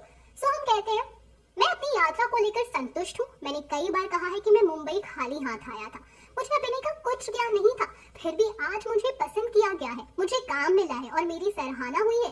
इसके लिए मैं स्वयं को सौभाग्यशाली मानता हूँ। मैंने देखा है कि लोग प्रतिभाशाली होने के बावजूद काम हासिल नहीं कर पाते। काम मिलता है तो उन्हें ऑडियंस स्वीकार नहीं करते। अपने आसपास की स्थिति को देखने और समझने के बाद मुझे में काम के प्रति संतोष है। सो हमसे ये भी पूछा गया कि आने वाले समय में किस तरह का काम करना चाहेंगे, तो उस पे वो कहते हैं कि मैं कॉमेडी फिल्मों में काम करना चाहता हूँ। मुझे कॉमेडी फिल्में बहुत पसंद है। मैं चाहता हूँ कि कॉमेडी फिल्मों में भी अपना प्रभाव छोड़ पाऊँ। इसके अतिरिक्त मैं एक्शन फिल्में भी करना चाहता हूँ। ये तमन्ना लंबे समय से मेरे अंदर है। मुझे लगता है कि अब वो समय आ गया है कि मैं अपने सपनों को खुलकर जी सकूंगा। आखिरी सवाल सोहम से पूछा गया, एक अभिनेता के तौर पर आपके सामने आज किस तरह की चैलेंजेस है? सोहम कहते हैं, आज सबसे बड़ी चुनौती है एक अच्छी स्क्रिप्ट का मिलना। पहले के जमाने में लेखक बहुत फोकस के साथ लिखते थे, उन्हें किरदार, भाषा, कहानी की गहरी समझ होती थी। यही कारण है कि उन फिल्मों का असर आज भी 50 साल बाद भी काम कर रहा है और इसका असर कम भी नहीं हुआ है। आज के लेखकों में भटकाव बहुत है, ये ऑडियंस को कमतर आंकते हैं। इस कारण कहानियों में दम नहीं होता और बड़े स्टार, बड़े बजट, खूब सारी मार्केटिंग के बावजूद मूवी पिट जाती है। यदि आपको अच्छी स्क्रिप्ट मिल जाती है तो आपका 50% काम हो जाता है। हिंदी सिनेमा में इस दिशा में काम किए जाने की जरूरत है। राही अनिल बर्वे की पहली निर्देशित मूवी एक ब्राह्मण परिवार की 3 पीढ़ियों की कहानी है, जो एक पैतृक खजाने की तलाश में है, जिसे देवताओं ने नष्ट कर दिया है। जिन लोगों ने अभी तक इस देसी हॉरर मूवी को नहीं देखा है, शायद ये बॉलीवुड द्वारा दर्शकों के लिए पेश की गई सबसे अच्छी मूवी है। उनके लिए अब नजरें हटाने का समय आ गया है, क्योंकि जिन लोगों ने तुम्बाड़ देखी है उनके लिए भारतीय पौराणिक कथाओं में हस्तर कौन है, ये सवाल अनुत्तरित है। और जैसा कि हम मूवी से गिरे हुए दिव्य प्राणी की उत्पत्ति पर कुछ प्रकाश डालने का प्रयास करते हैं, आपको पता होना चाहिए कि आगे कुछ स्पॉइलर होने वाला है। तुम्बाड़ का डर परिधि में छायाओं की हरकतों या चरम राते पुराने लोहे के दरवाजों से नहीं, बल्कि हर आदमी के भीतर छिपे काले शून्य से है। और हस्तर पतित देवता से दानव बना ये इकाई है जो उन सभी के भीतर शून्य की तलाश करता है, जो उसका सोना चाहते। लेकिन हस्तर था कौन और उसकी किंवदंती कितनी सच है, ये समझने के लिए कि भारत की पौराणिक कथाओं में हस्तर का क्या स्थान है, हमें पहले ये समझना होगा कि वो कहाँ से आया था। तुम्बाड़ के अनुसार हस्तर का मिथिक है। ये दुनिया समृद्धि की देवी द्वारा बनाई गई है, जिसने 16 करोड़ देवी देवताओं को जन्म दिया। पृथ्वी उसका गर्भ थी और उसके पास सोने और अनाज के बड़े भंडार थे। इस गर्भ से उसका पहला बच्चा, उसका पसंदीदा और उसके बच्चों में सबसे दुष्ट हस्तर पैदा हुआ। हालांकि एक दिव्य प्राणी के रूप में जन्मा हस्तर के इरादे नेक नहीं थे। हम देवी के धन पर नियंत्रण हासिल करना चाहते थे, जबकि उसने उसे सोना रखने दिया। उसे 16 करोड़ भाई बहनों ने उस पर युद्ध की घोषणा कर दी। जैसे ही उसने अनाज, जिससे देवताओं और मनुष्य को समान रूप से भोजन मिलता है, के लिए हाथ बढ़ाया, कमजोर और उनके हमलों को झेलने में असमर्थ रहे हस्तर की मां ने उसे बचाया और उसे वापस अपने गर्भ में रख लिया। लेकिन इसकी एक कीमत थी, उसकी कभी पूजा नहीं की जाएगी जैसे अन्य देवी देवताओं की पूजा होती है। वास्तव में उसका नाम हटा दिया जाएगा और अनंत काल के लिए किसी भी ग्रंथ से सेंसर कर दिया जाएगा। हालांकि पृथ्वी पर कैद होने के कई युगों बाद भी राक्षस देवता की पूजा नहीं की जानी थी, लेकिन महाराष्ट्र के तुम्बाड़ गांव के एक ब्राह्मण के एक परिवार ने उनकी याद को एक बार फिर से जीवित कर दिया। हस्तर की कथा के कथाकार और मूवी के नायक विनायक कहते हैं कि परिवार देवताओं की इच्छा के विरुद्ध गया और अपने गिरे हुए भाई की पूजा करने लगा, क्योंकि उसका श्राप उनके लिए वरदान साबित हुआ। बाद में मूवी में हम देखते हैं कि हस्तर सोने के सिक्के से भरा एक अथाह पर्स पहनता है, जिसे परिवार के सदस्य अपने हाथों से डुबाने की कोशिश करते हैं, अपनी जान जोखिम में डालकर। इस अशिष्टता के कारण विनायक को अपने बेटे से कहते हुए सुना जाता है, जब से उनके पूर्वजों ने हस्तर की पूजा करना स्टार्ट किया है, देवताओं ने तुम्बाड़ को श्राप दे दिया है और उनका क्रोध लगातार बारिश के रूप में स्वर्ग से गिरता है। लेकिन मौसम शायद उस इकाई की पूजा करने का सबसे सुखद पहलू है, जिसका अस्तित्व ईश्वरीय आदेश से मिटा दिया जाना चाहिए था। हस्तर की पूजा करने वाले सभी लोग खुद को लालच के चक्र में फंसते हुए पाते, जो पीढ़ी दर पीढ़ी खुद को दोहराता है, दुर्भाग्य लाता है और परिवार और जीवन को नष्ट करता है। हालांकि तुम्बाड़ में हस्तर को हिंदू देवता के रूप में देखा गया है, लेकिन भारतीय पौराणिक कथाओं में हस्तर का कोई उल्लेख ही नहीं है। ये तथ्य मूवी की कहानी में अच्छी तरह से फिट बैठता है, क्योंकि हस्तर के जीवन को बख्शने के लिए देवताओं की शर्तों के अनुसार हस्तर का सारा उल्लेख मिटा दिया जाना था। ये भी ध्यान देने योग्य है कि हस्तर को उसके परिवार द्वारा नीचे गिराए जाने का मिथिक ग्रीक पौराणिक कथाओं के बड़े देवताओं टाइटनस से मिलता जुलता है, जो ओलंपियन के पूर्ववर्ती थे। गया से जन्मी ग्रीक धरती माता की आकृति जो तुम्बाड से बहुत आयत की देवी के लिए खड़ी हो सकती थी, लेकिन क्रोन्स टाइटन्स का नेता था, जिसे अंततः उसके अपने बेटे जियोस ने नीचे गिरा दिया। हस्तर शुरू से ही एक बहिष्कृत व्यक्ति लग रहा था। एक और पौराणिक पात्र जो हस्तर से मिलता जुलता है वो ये है मेमोन, जिसकी कहानी बाइबल के नए नियम में पाई जाती है। भौतिक वस्तुओं के देवता मेमोन का नाम ही हिब्रू शब्द है जिसका अर्थ है पैसा। मेमोन या तो प्रकट होता है या उसे एक ऐसी इकाई के रूप में संदर्भित किया जाता है जो लालच को आमंत्रित करते हुए सांसारिक धन का वादा करती है। तुम्बाड की असली कहानी धरती माता के पुत्र हस्तर देवता पर बेस्ड है, जिन्होंने सोने और अनाज के लालच के कारण अपनी प्रसिद्धि खो दी थी। इसलिए मनुष्य द्वारा पूजे जाने के लिए इनका इतिहास मिटा दिया गया। वास्तविक जीवन में भगवान हस्तर के बारे में कोई भी ग्रंथ या लोक कथा खोजना मुश्किल है। मूवी में दिखाया गया है कि लालच के कारण हस्तर देवता को अन्य देवताओं ने श्राप दिया होता है। उन्हें श्राप मिला था कि उनको कभी याद नहीं किया जाएगा और न ही पूजा जाएगा। हालांकि स्थानीय लोगों का मानना है कि इस क्षेत्र में भूमिगत एक विशाल खजाना है जिसे उनके पूर्वजों ने संरक्षित किया था, और कुछ कोनकड़ी ब्राह्मणों ने अपने लाभ के लिए भूले हुए भगवान की भूत जैसी आत्मा को बुलाया। भूत जो उनकी शांति और संतोष को छीनते हैं, धन का आशीर्वाद देने के लिए वापस आते हैं, जो आने वाली पीढ़ियों को जाता है। तुम्बाड में दिखाया गया है कि कैसे सोहम शाह लालच में आकर अपनी माँ के मना करने के बावजूद भी उस खजाने की तलाश में जाते हैं जो हस्तर की गुफा में छुपा होता है। उस खजाने को पाने की लालच में उसकी दादी की ऐसी हालत हो जाती है कि उनको मुक्ति नहीं मिली। सोहम शाह अपनी दादी को मुक्ति दिलाने के लिए उनके खजाने का राज पूछते हैं, जिसके बाद शुरू होता है डर, लालच का खूनी खेला। धरती की कोख से हस्तर से किस प्रकार खजाना लेकर आना है, ये केवल सोहम शाह को ही पता होता है। धीरे धीरे हस्तर से खजाना लाते लाते वो इतने अमीर हो जाते हैं कि अंग्रेज जानना चाहते हैं कि आखिर ये खजाना कहाँ से लाते हैं। हस्तर से खजाना लाना कोई आसान काम नहीं होता है। जबकि हस्तर अपना खाना खाता है, तब तक खजाना लेकर धरती की गर्भगृह से वापस आना होता है। जब वो बुजुर्ग हो जाते हैं तो ये कला वो अपने बेटे को सिखाते हैं, लेकिन कहते हैं ना कि लालच से किसी का भला नहीं होता। लालच की वजह से पूरा खेल बदल जाता है। बेटे की वजह से बाप के जान पर बनाती है। पूरा कहानी जानने के लिए आपको ये मूवी जरूर देखनी चाहिए 13 सितंबर को। तुम्बाड की भुराना देवी के पुत्र हस्तर देवता पर आधारित है, जिन्होंने सोने और अनाज के लालच के कारण अपनी प्रसिद्धि खो दी थी। इसलिए मनुष्य द्वारा पूजे जाने के लिए इनका इतिहास मिटा दिया गया था। वास्तविकता जीवन में भगवान हस्तर के बारे में कोई भी ग्रंथ या लोक कथा खोजना मुश्किल है। मूवी में दिखाया गया है कि लालच के कारण हस्तर देवता को अन्य देवताओं के श्राप ने दे दिया होता है। उन्हें श्राप मिला था कि उनको कभी याद नहीं किया जाएगा और ना ही पूजा जाएगा। कलर येलो प्रोडक्शन की तुम्बाड भारतीय सिनेमा की सबसे उल्लेखनीय स्लीपर हिट्स में से एक है, जो समय के साथ एक महाकाव्य में विकसित हुई है। इसकी प्रारंभिक रिलीज पर ऑडियंस एक विशिष्ट हॉरर थ्रिलर वाइब की उम्मीद में चले गए हैं। केवल एक ऐसी दुनिया में डूब गए जिसकी उन्होंने कभी कल्पना भी नहीं की थी, जिसने मूवी को आनंद एल राय की सबसे प्रतिष्ठित प्रस्तुतियों में से एक के रूप में स्थापित किया। भारत के हृदय स्थल में दिल छू लेने वाली कहानियों को सामने लाने के लिए मशहूर कलर येलो प्रोडक्शन ने डरावनी स्क्रिप्ट के प्रति अपने दृष्टिकोण को फिर से परिभाषित करते हुए तुम्बाड के नए क्षेत्र में प्रवेश किया है। ये मूवी विशेष थी, जो प्रोडक्शन हाउस के लिए नवीन तरीके से शैली की खोज में बदलाव का प्रतीक थी। तुम्बाड की पुनः रिलीज पर विचार करते हुए आनंद एल राय ने कहा, तुम्बाड हमारे लिए सिर्फ एक मूवी से कहीं अधिक है। ये अज्ञात क्षेत्र में एक यात्रा थी। आज भी संभवित तुम्बाड 2 के बारे में जिज्ञासा और सवाल इसके प्रभाव के बारे में बहुत कुछ बताते हैं।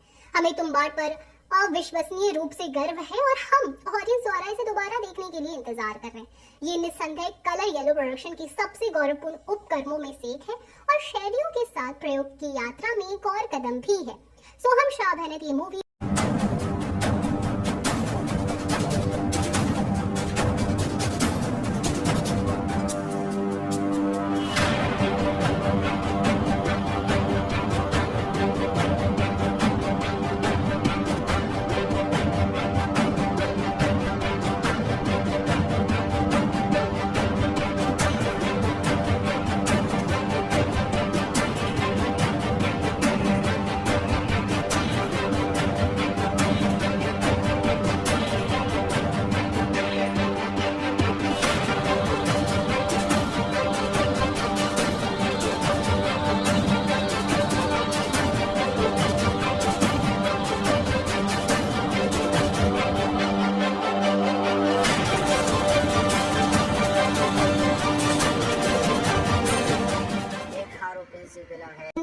में बदल दिया।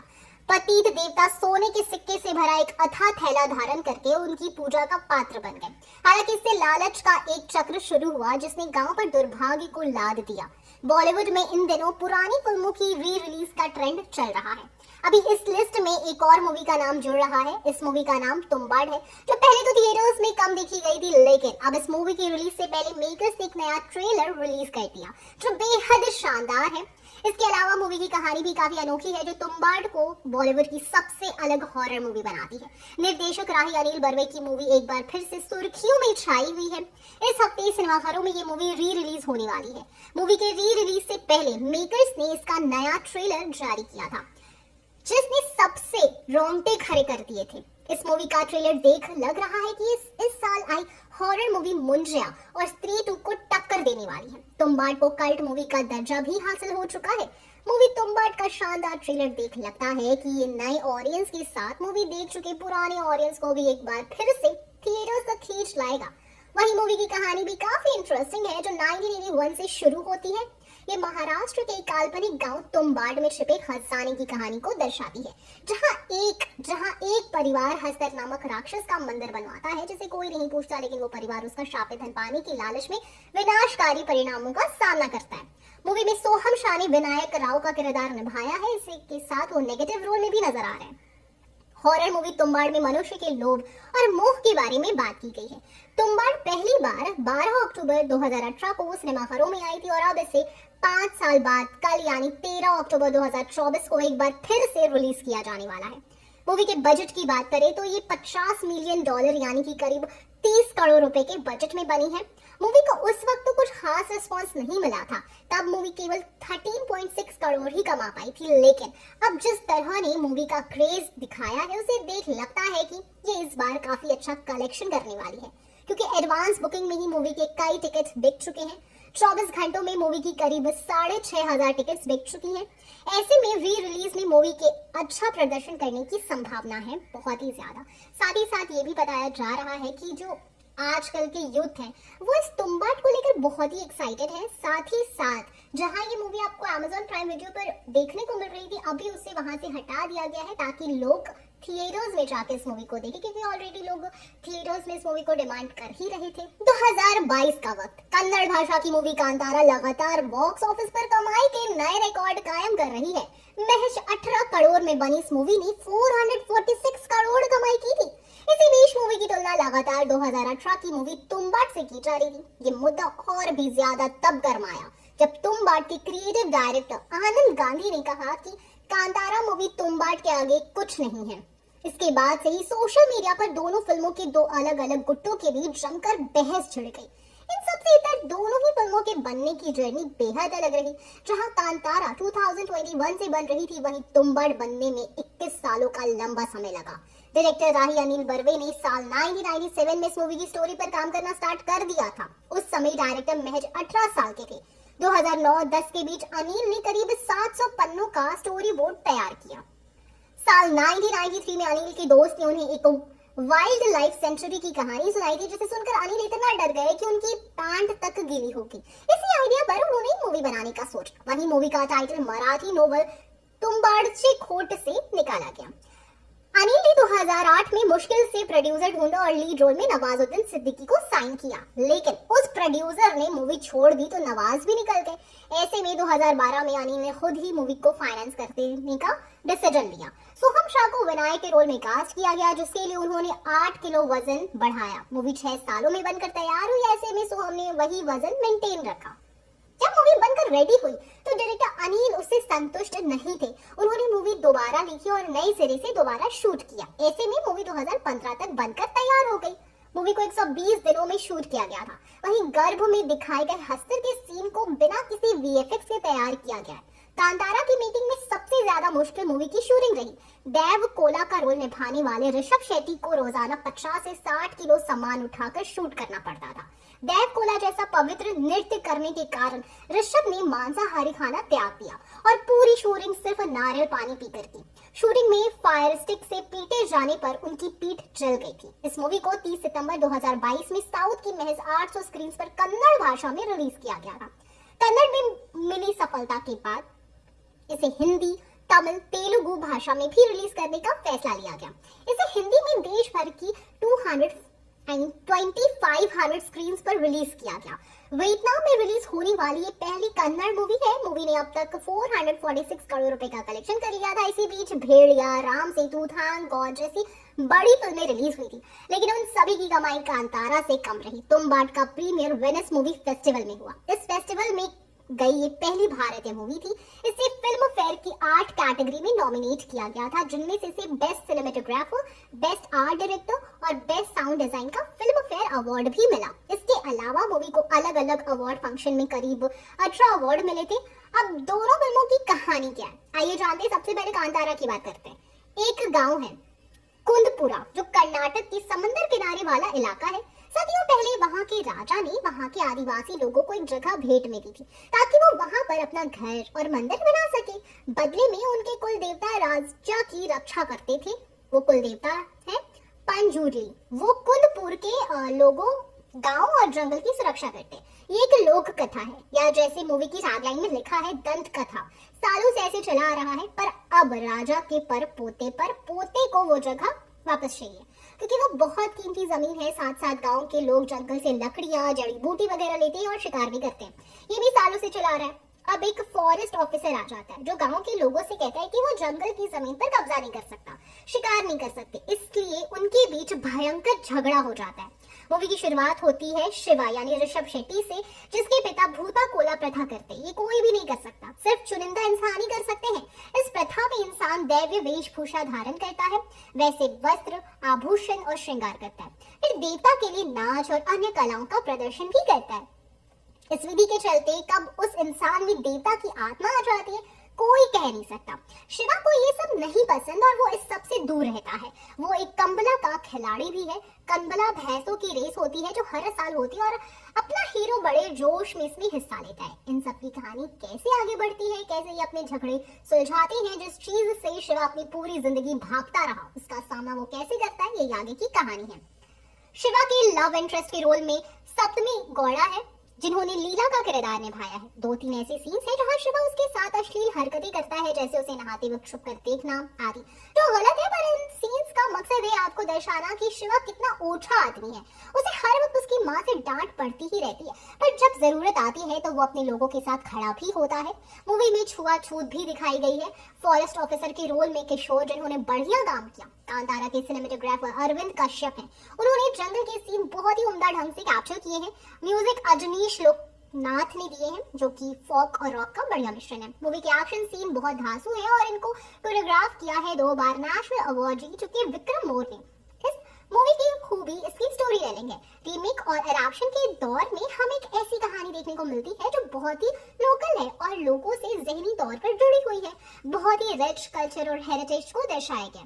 बहुत कलरफुल क्लोज अप्स और इन सबसे अद्भुत विजुअल एक्सपीरियंस बनता है। ऐसे कई सीन्स हैं जिनमें रोंगटे खड़े हो जाते हैं। एक्शन भी इतना सही है कि पूछो मत। कभी कीचड़ में, कभी छत पर, कभी बारिश में, और क्लाइमेक्स सही मायनों में क्लाइमेक्स है। आपको दिखता है कि ऋषभ शेट्टी ने अपनी पूरी जान लगा दी। ऋषभ शेट्टी को अपनी मूवी कांतारा के लिए नेशनल अवार्ड से सम्मानित किया गया। हालांकि उसके बाद उनका एक इंटरव्यू बहुत ही वायरल हुआ। उसे देखने के बाद जनता 2 धड़ों में बट गई। ऋषभ ने कहा था कि बॉलीवुड इंडिया को गलत रोशनी में दिखाता है। इस पर कुछ लोगों ने उनकी बात के साथ शेमती दर्ज करवाई। वहीं कुछ का कहना था कि ऋषभ बेवजह नॉर्थ वर्सेस साउथ की बहस शुरू करना चाह रहे हैं। खैर, हाल ही में तेलुगु एक्टर नानी ने ऋषभ के बयान पर बात की। नानी ने इंडिया टुडे से कहा, मुझे नहीं लगता कि बॉलीवुड इंडिया को गलत रोशनी में दिखाता है। मुझे लगता है कि ऋषभ जमीन से जुड़ी कहानियों की बात कर रहे थे। कुछ मौकों पर मुझे लगता है कि इमोशनल कहानी पर ध्यान देने की जगह टेक्निक और फिल्म मेकिंग के स्टाइल को अहमियत दी जाती है। ऐसा कुछ ही फिल्मों में होता है, लेकिन हिंदी में कुछ कमाल की फिल्में बनी हैं, इसलिए मुझे नहीं लगता कि ऋषभ का ऐसा कोई मतलब था। और पूरी बातचीत सुने बिना मैं इस मामले पर आगे कॉमेंट्स नहीं करना चाहता। कुछ दिन पहले अरशद वारसी का एक इंटरव्यू भी वायरल हुआ था। वहाँ उन्होंने कहा कि कल्कि में प्रभास को जोकर की तरह दिखाया गया। इस पर बहुत हंगामा मचा।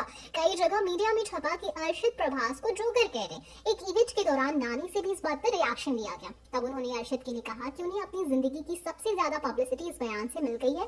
बाद में चलकर नानी ने अपने बयान पर अफसोस जताया। उनका कहना था कि उन्होंने पूरा इंटरव्यू नहीं देखा था, इसलिए उनके पास पूरा कॉन्टेक्स्ट नहीं था। इसी विवाद की वजह से उन्होंने जोड़ा कि उन्होंने ऋषभ का पूरा इंटरव्यू नहीं देखा है।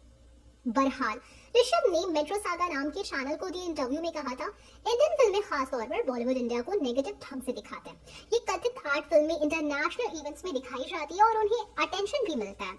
मेरे लिए मेरा देश, मेरा राज्य, मेरी भाषा गर्व करने का विषय है। मेरा मानना है कि उन्हें दुनिया के सामने पॉजिटिव लाइट में दिखाया जाए और मैं यही करना चाहता हूँ। बता दें कि ऋषभ कांतारा की प्रीक्वल मूवी पर काम कर रहे हैं। वहीं नानी की मूवी सरी पौधा शनिवार 29 अगस्त को सिनेमाघरों में रिलीज हुई है।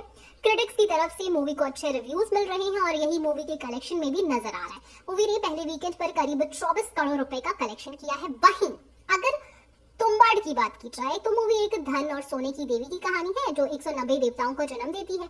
उसका सबसे प्रिय बेटा हस्तर जो लालच में सारा धन और खाना लूट लेता है। जब बाकी देवता उस पर हमला करते हैं तो उसकी माँ इस शर्त में हस्तर को बचाती है कि उसके पास सोना तो होगा लेकिन कभी भी उसकी पूजा नहीं होगी और वो अन्न को तरसेगा। हस्तर को हमेशा के लिए तुम्बाड़ गांव में देवी की गर्भ कहे जाने वाले कक्ष में कैद कर दिया जाता है। 1918 में विनायक नाम का एक लड़का अपनी माँ के साथ तुम्बाड़ गांव में रहता है जहाँ उनके घर में एक बूढ़ी औरत रहती है। विनायक उस औरत में से बहुत डरता है लेकिन वो औरत हस्तर के नाम से रहती है। माँ विनायक को गांव से दूर ले जाती है लेकिन जवानी के दिनों में गरीबी से परेशान विनायक हस्तर के खजाने की तलाश में तुम्बाड़ गांव वापस आ जाता है। वो बूढ़ी औरत विनायक को इस शर्त में खजाने का राज बताती है कि उसे मुक्ति देनी होगी। वादी के अनुसार विनायक उस औरत को जला देता है और खजाने की तलाश में निकलता है। हस्तर के पास सोना तो था लेकिन उसके पास अन्न नहीं था। इस बात का फायदा उठाते हुए विनायक अक्सर गर्भ में जाकर चालाकी से सोना लेकर आता है। जब विनायक बूढ़ा होता है तो वो अपने बेटे को ये राज बताता है। एक दिन बेटे की गलती से विनायक हस्तर को छू लेता है और शापित हो जाता है जिससे वो अपने बेटे से खुद को जलाने की विनती करता है। राजकुमार राव, श्रद्धा कपूर, पंकज त्रिपाठी, अभिषेक बैनर्जी और अपार शक्ति खुराना स्टारर मूवी स्त्री 2 का जलवा इन दिनों बॉक्स ऑफिस पर देखने को मिल रहा है। मूवी की कमाई 450 करोड़ रुपए के आसपास पहुंच चुकी है और इसको ये मूवी बेहद पसंद आ रही है। इसी बीच इस मूवी के तीसरे पार्ट की चर्चाएं शुरू हो चुकी हैं। साथ ही साल 2018 में आई हॉरर मूवी तुम्बाड़ के दूसरे पार्ट की भी सोशल मीडिया पर लोग बात करने लगे। बता दें कि स्त्री 2 में अक्षय कुमार कैमियो करते नजर आए थे और अब खबर आ रही है कि मूवी के तीसरे पार्ट में वो अहम किरदार में नजर आ सकते हैं। हाल ही में स्त्री 2 में स्त्री के किरदार में नजर आ रही एक्ट्रेस भूमि राजगौर ने बॉलीवुड हंगामा से खास बातचीत में बताया कि इस मूवी का तीसरा पार्ट जरूर आएगा। उन्होंने ये भी संकेत दिया है कि तीसरे पार्ट में उनकी भिड़ंत अक्षय कुमार से हो सकती है। वहीं स्त्री 3 के अलावा मूवी तुम्बाड़ के दूसरे पार्ट की भी चर्चाएं होने लगी। दरअसल मूवी के एक्टर सोहम शाह ने अपने इंस्टाग्राम पर मूवी की एक तस्वीर शेयर की जिसमें वो मूवी में दिखाए गए भूत हस्तर के साथ नजर आ रहे। उन्होंने इस तस्वीर को शेयर करते हुए लिखा, हस्तर के साथ चिल कर रहा हूँ। वहीं हस्तर की तस्वीर देख लोग डर से कांप उठे हैं। सोहम शाह के साथ हस्तर की तस्वीर अब सोशल मीडिया पर वायरल हो गई है। सोहम की इस पोस्ट के बाद अब लोगों के बीच इस मूवी के दूसरे पार्ट को लेकर चर्चा होने लगी है। इस पोस्ट पर लोग लगातार कमेंट करते हुए नजर आए। सोहम से पूछ रहे हैं कि क्या इस मूवी का दूसरा पार्ट आने वाला है। ऐसे तुम्बाड़ 2018 में रिलीज के साथ बॉक्स ऑफिस पर छा गई थी। अगर इसका दूसरा पार्ट आता है तो इसमें कोई शक नहीं है कि वो कमाल करेगी। अगर स्त्री 2 की बात करें तो इसकी कहानी क्या है आइए जानते हैं। ओ मीडिया वालों, रिलीज 1 घंटे पहले मूवी देखने आ जाना, ये संदेश खुद स्त्री ने भेजा था। और मीडिया वालों की क्या मजाल कि स्त्री को ना कह दे। वैसे तो हॉरर फिल्में देखना उन्हें बहुत पसंद है, उन्हें क्या सभी को पसंद है, लेकिन हॉरर के साथ कॉमेडी फ्री थी इसलिए मूवी सबने देख डाली। पहली वाली स्त्री भी इसी वजह से ही देखी थी। स्त्री पार्ट 1 के मुकाबले स्त्री 2 और भी मजेदार है। अगर आपको हॉरर कॉमेडी देखना है तो ये मूवी आपके लिए बनी है। पार्ट 1 के मुकाबले पार्ट 2 थोड़ी ज्यादा डरावनी थी लेकिन श्रद्धा कपूर और राजकुमार राव की ये मूवी आपको खूब मनोरंजन लगती है। अब इस मूवी के बारे में विस्तार से मैं बताती हूँ। चंदेरी गांव में स्त्री के जाने के बाद फिर एक बार शांति खुशहाली लौट आई है। अब इस गांव के पुरुष खुद को सुरक्षित महसूस करने लगे। वैसे एक सीक्रेट बात बताते हैं कि आज भी हर रात चंदेरी गांव के प्रवेश द्वार पर स्त्री उड़ते उड़ते आ जाती है लेकिन अपना पुतला और ओ स्त्री कृपा करना का बोर्ड देखकर वैसे ही अपने उल्टे पैर लिए सीधे सीधे वापस चली जाती है। स्त्री को भूलकर अपनी जिंदगी खुशी से बिताने वाले गांव वाले ये बात भूल गए हैं कि चंदेरी पुराण में लिखा गया था कि स्त्री के जाने के बाद गांव में सरकटे की एंट्री होगी। एक हादसे के बाद सभी को पता चल जाता है कि गांव से अचानक गायब होने वाली लड़कियां अपने करियर के लिए गांव छोड़कर नहीं जा रही हैं, बल्कि उन्हें सरकटा उठाकर लेकर जा रहे हैं। अब चंदेरी पर मुश्किल आई और रुद्र भैया, विक्की, बिट्टू, जना और श्रद्धा कपूर एक साथ ना आए, ये तो हो ही नहीं सकता। अब किस तरह से ये सभी सरकटे के आतंक से चंदेरी को बचाएंगे, ये जानने के लिए आपको थिएटर की तरफ तो रुख करना होगा और श्रद्धा कपूर की ये मूवी देखनी होगी। एंटरटेनमेंट से भरी मूवी कैसी होनी चाहिए, इसका सही उदाहरण मतलब स्त्री 2। इस कहानी में हॉरर और कॉमेडी का सही तालमेल तो नजर आता ही है, साथ ही बिना किसी को ज्ञान दिए कहानी के जरिए दिया गया मैसेज इस मूवी को एक आदर्श मूवी बनाता है। फर्स्ट हाफ में मुझे इस मूवी ने थोड़ा निराश किया था, इसकी वजह थी श्रद्धा कपूर की एंट्री। कहानी में उनकी एंट्री थोड़ी देर से हुई, लेकिन सेकंड हाफ ने मेरी सारी शिकायतें दूर कर दी। स्त्री बड़ी ही शानदार मूवी है जिसे आप पूरी फैमिली के साथ एंजॉय कर सकते हो। स्त्री 2 को मैडॉक फिल्म की जियो स्टूडियो के साथ एक सुपरनैचुरल यूनिवर्स की अब तक की सबसे बेहतरीन पेशकश कहा जाता है। वैसे तो मीडिया के लिए जो मूवी स्क्रीनिंग होती है वहाँ ज्यादा तालियां नहीं बजती, सीटियों की तो बात छोड़ ही दीजिए, लेकिन इस मूवी की स्क्रीनिंग में तालियां भी बज रही थी और एक दो जगह सीटी भी सुनाई थी। पूरा थिएटर भरा हुआ था। आमतौर पर स्क्रीनिंग में 50 से 60% मीडिया कर्मी मौजूद ही रहते, लेकिन इस प्रेस शो की बात ही अलग थी। जिनके चेहरे पर मूवी देखते हुए एक एक्सप्रेशन भी नहीं बदलता, उन्हें हंसाने वाली मूवी आप जरूर देख सकते हैं। वैसे तो मैं हमेशा मूवी के निर्देशक के बारे में सबसे पहले बात करती हूँ, लेकिन इस बार शुरुआत राइटर से करूंगी। किसी भी मूवी का पार्ट 2 बनाना मेकर्स के लिए काफी मुश्किल होता है, क्योंकि यहाँ उनके ऊपर अपनी ही बेस्ट प्रोडक्ट से बेहतरीन प्रोडक्ट बनाने की जिम्मेदारी होती है। स्त्री 2 को स्त्री 1 से बेहतर बनाने का क्रेडिट जाता है राइटर नरेन भट्ट को। नरेन ने भेड़िया और मुंशिया पर भी काम किया था। नरेन हॉरर कॉमेडी मूवी में इमोशंस का खूब इस्तेमाल करते हैं और इसलिए उनकी कहानियां हमारा दिल जीत लेती हैं। उन्होंने भेड़िया में बताया था कि असली हैवान भेड़िया नहीं बल्कि दिन ब दिन हमारी प्रकृति को नोचने वाले इंसान है। मुंशिया में उन्होंने कई स्ट्रॉन्ग महिला किरदारों से हमें मिलवाया था जो वक्त आने पर किसी भी शक्ति को काबू में कर सकती है। स्त्री 2 में भी नरेन भट्ट ने सरकटा की कहानी सुनाते हुए किस तरह से स्त्री की वजह से चंदेरी गांव में रहने वाली महिलाओं को राहत मिलती है, किस तरह से पुरुषों को उठाकर लेकर जाने वाली स्त्री की वजह से महिलाओं को आत्मविश्वास बढ़ रहा था, ये बताते हुए कहानी का एक नया एंगल हमारे सामने पेश किया गया है। महिलाओं का चूल्हे चौके की जिम्मेदारी से बाहर आकर अपने मुताबिक जिंदगी जीना आज भी कईयों को रास नहीं आता। जब भी कोई रेप केस सामने आता है, महिलाओं को नियत और कपड़ों पर सवाल उठाए जाते। हाल ही में बिग बॉस OTT 3 में अरमान मलिक की बीवी पर कमेंट करने वाले विशाल पांडे के परिवार ने कृतिका के लिए ये कह डाला था कि वो जानबूझकर तंग कपड़े पहनकर लड़कों के सामने आती। ये बड़े शहर में रहने वालों की सोच है, फिर छोटे शहर और गांव की बात ना करे तो बेहतर ही है। स्त्री 2 की सबसे अच्छी बात ये लगी कि नरेन ने सरकटे की कहानी के जरिए छोटी सोच रखने वाले कईयों को मनोरंजन से भरपूर मूवी के जरिए कड़वी दवाई भी पिलाने की कोशिश की है। नरेन ने अमर कौशिक का आधा काम तो अपनी स्क्रिप्ट से ही आसान कर दिया, वरना मूवी का दूसरा पार्ट तो छोड़ दीजिए। राज और डीके की सोच के आगे किसी का बस नहीं चलता। अमर कौशिक शुरुआत से लेकर आखिर तक इस मूवी के साथ हमें बांधे रखते हैं। हॉरर और कॉमेडी के साथ अमर ने एक्शन सीन का भी लॉजिकल निर्देशन किया है। पूरी मूवी में सरकटे के साथ ऐसे सीन हैं जिन्हें देखकर आपकी चीख निकल जाती है। इंग्लिश में कहते हैं कि एक्सपेक्ट द अनएक्सपेक्टेड, ठीक वही स्त्री 2 देखकर हमें लगता है, क्योंकि जो सोचते हैं वैसा होने से पहले कहानी में नया ट्विस्ट आ जाता है। लेखक और निर्देशकों के साथ इस मूवी को एंगेजिंग बनाने का श्रेय एक्टर्स को भी जाता है। कहानी के बाद अगर इस मूवी का कोई हीरो है तो वो है सिरकटा, और सिरकटा को एक्टिंग में टफ फाइट दे रही है श्रद्धा कपूर। श्रद्धा कपूर अपनी एक्टिंग और एक्शन से हमेशा की तरह ऑडियंस का दिल जीत लेती है। राजकुमार राव को देखकर यकीन नहीं होता कि ये वही श्रीकांत है जिन्होंने कुछ महीने पहले हमें भावुक कर दिया था। मूवी में सामने रखा तरबूज भी चाकू से ठीक से काट ना पाने वाले विक्की से लेकर अपने प्यार को सिरकटा की गिरफ्त में देख उसके सिर के चाकू से एक ही बार में 2 टुकड़े करने वाले विक्की तक का सफर राजकुमार अपनी एक्टिंग से दिखाते हैं। उनकी कॉमेडी की टाइमिंग से लेकर बॉडी लैंग्वेज सब कुछ एकदम झकास। पंकज त्रिपाठी के बारे में लिखने के लिए अब शब्द ही नहीं है। आगे से अब रिव्यू में किसी एक्टर की तारीफ करते हुए ये लिखने का सोच रही हूँ कि एक्टिंग में वो पंकज त्रिपाठी की तरह बस एक लाइन में ही साबित हो गया कि वो बेस्ट एक्टर है, बेस्ट है। पंकज त्रिपाठी के रुद्र भैया ही नहीं, अभिषेक बैनर्जी, अपार शक्ति खुर्राना भी अपनी भूमिका को पूरा न्याय दे रहे हैं। साथ ही तमन्ना भाटिया, वरुण धवन और अक्षय कुमार ने ये कोशिश की है कि वो कहानी में जरूरी ट्विस्ट देकर प्रमुख किरदारों का काम इजी कर सके। मुंशिया की तरह यहाँ भी CGI का सही इस्तेमाल किया गया है। मैडॉक फिल्म की एक बात बड़ी अच्छी लगी कि इन फिल्मों में जरूरत से ज्यादा स्पेशल इफेक्ट्स का इस्तेमाल नहीं किया जाता और इसलिए मूवी से कनेक्ट करना इजी हो जाता है। मूवी के गाने भी बड़े मजेदार हैं। आखिर का पवन सिंह का गाना तो बड़ा ही कमाल का है।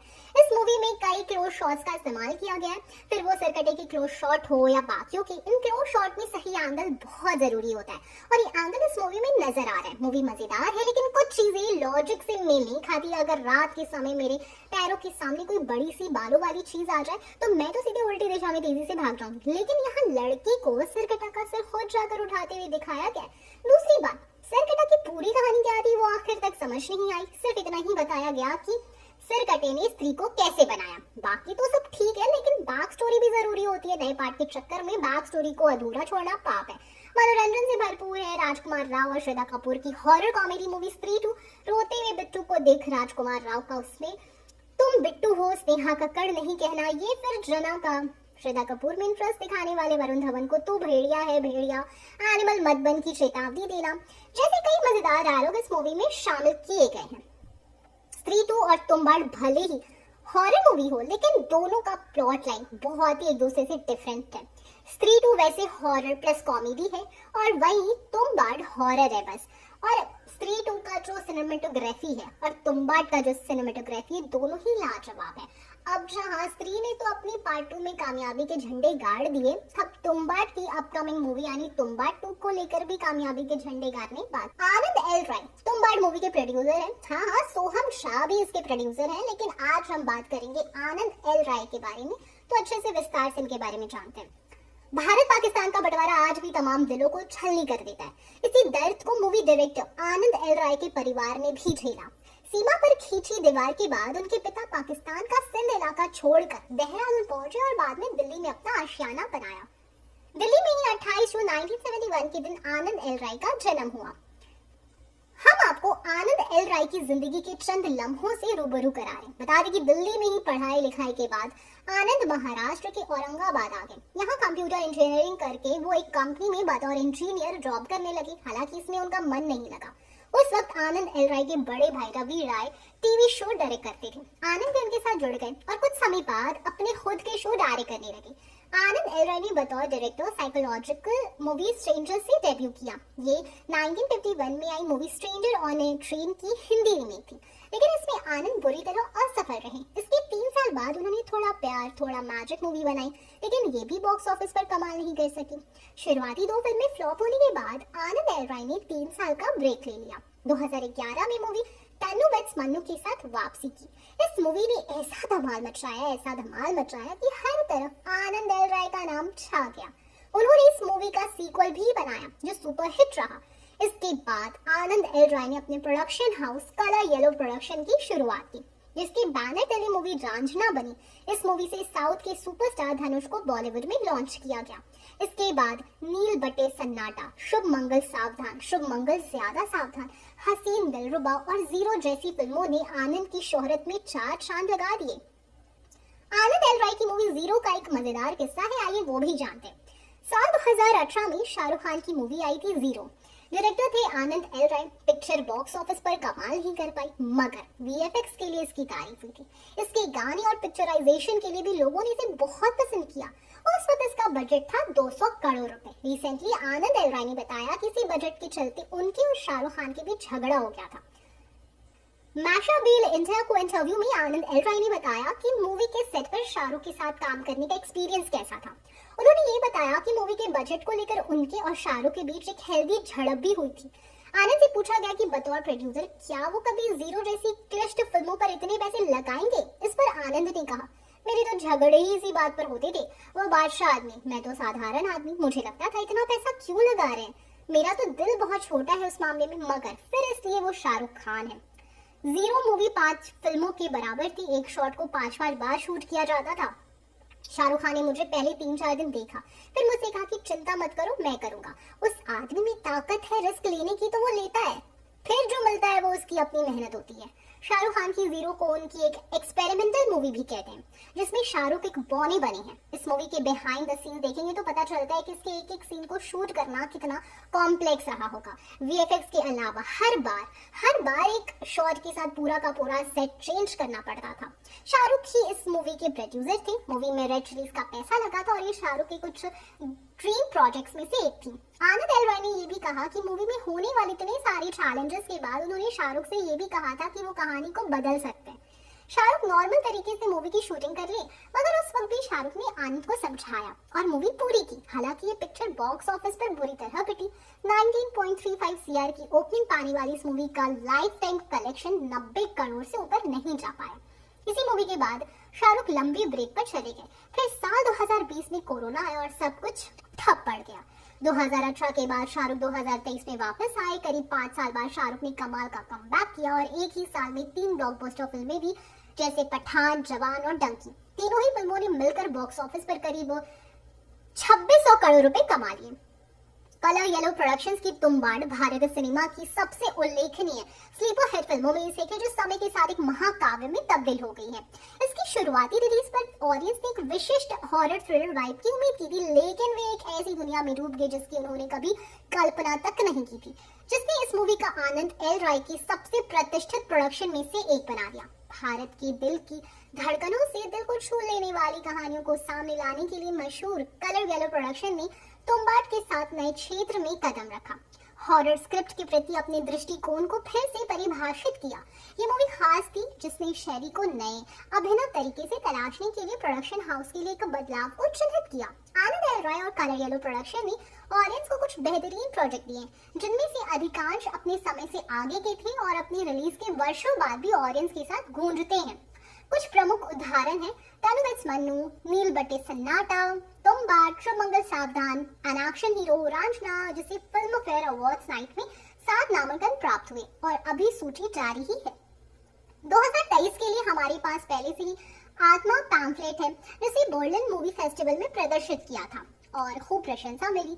फिर आई हसीन दिलरुबा और क्षेत्रीय मूवी जिम्मा 2 पाइपलाइन में है। आगामी परियोजनाओं की प्रतीक्षा की जा रही है और आनंद एल राय के एक करीबी सूत्र ने कहा इंटरेस्टिंग तथ्य साझा किए।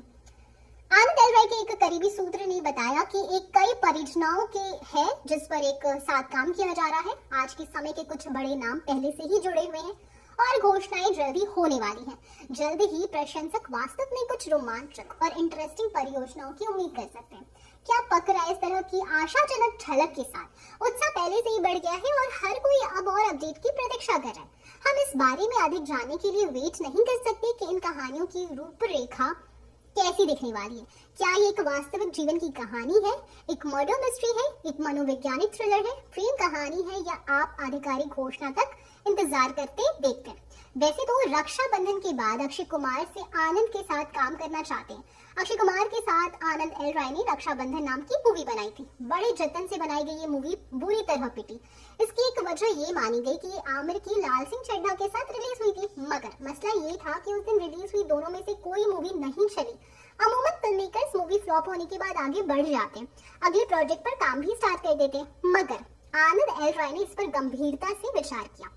उन्होंने ये समझने की कोशिश की कि वो रक्षाबंधन के साथ कहाँ गलत चले गए। इस कॉन्टेम्पलेशन से उन्हें ये समझ आया कि किसी भी मूवी की सफलता में सबसे बड़ा योगदान कहानी का होता है। आनंद ने अपने हालिया इंटरव्यू में कहा कि शायद उन्होंने रक्षाबंधन बनाने में ज्यादा चालाकी दिखा दी।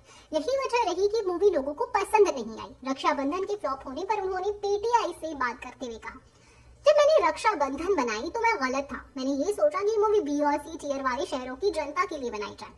मुझे ऑडियंस में फर्क नहीं करना चाहिए था। ये मेरी गलती रही क्योंकि ये मेरा काम नहीं है। मुझे ज्यादा फोकस कहानी पर रखना चाहिए था, इस बात पर नहीं कि मुझे किस तबके को केटर करने के लिए मूवी बनानी है। ये मेरी सीख है। हम इसी चीज से लड़ रहे हैं। हमें समझने की कोशिश करें कि इस दौर में कौन सी कहानी जनता को इंगेज करेगी। पैंडेमिक के बाद हमने जनता को निराश किया। शायद रक्षाबंधन बनाते वक्त मैंने ज्यादा चालाकी कर दी। मैं उसे एक खांचे में फिट करना चाहता था। ये आनंद की ईमानदारी और बड़प्पन है कि वो अपनी गलती मान रही है। वो समझ और स्वीकार कर रहे हैं कि उनसे मूवी बनाने में कहाँ गलती हुई है।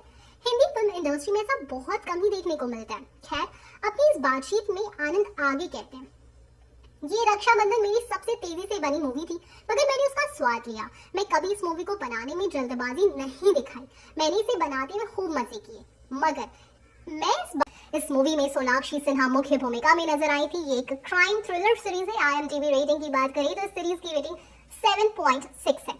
हर कोई इस मूवी को लेकर एक्साइटेड है। जब मूवी पहले सिनेमा घरों में रिलीज हुई थी तो उसे ऑडियंस से बहुत प्यार नहीं मिला था। बाद में OTT के जरिए तुम्बाड़ को ऑडियंस का प्यार मिला। अब जब मूवी दोबारा रिलीज होने जा रही है तो मूवी के प्रोड्यूसर और एक्टर सोहम शाह मूवी के प्रमोशन में लग गए हैं। ऐसे ही एक इंटरव्यू में सोहम ने अपनी फिल्मों और काम करने के तरीके पर बात किया। साथ ही उन्होंने आमिर खान को अपना गुरु बताया। सिद्धार्थ करण के साथ बातचीत में सोहम शाह से सवाल किया गया कि अक्षय कुमार साल की 5-5, 6-6 फिल्में करते हैं। लोग कहते हैं इसी वजह से उनकी फिल्में चल नहीं रही। और एक होता है Aamir Khan school of thought. एक टाइम पर एक मूवी, आप किस स्कूल ऑफ थॉट में मान रखते हो? इस सवाल के जवाब में सोहम ने तुरंत कहा, मेरा school of thought Aamir Khan वाला है। उन्होंने कहा, मैंने मेरे जीवन में आमिर खान के हिसाब से काम किया है।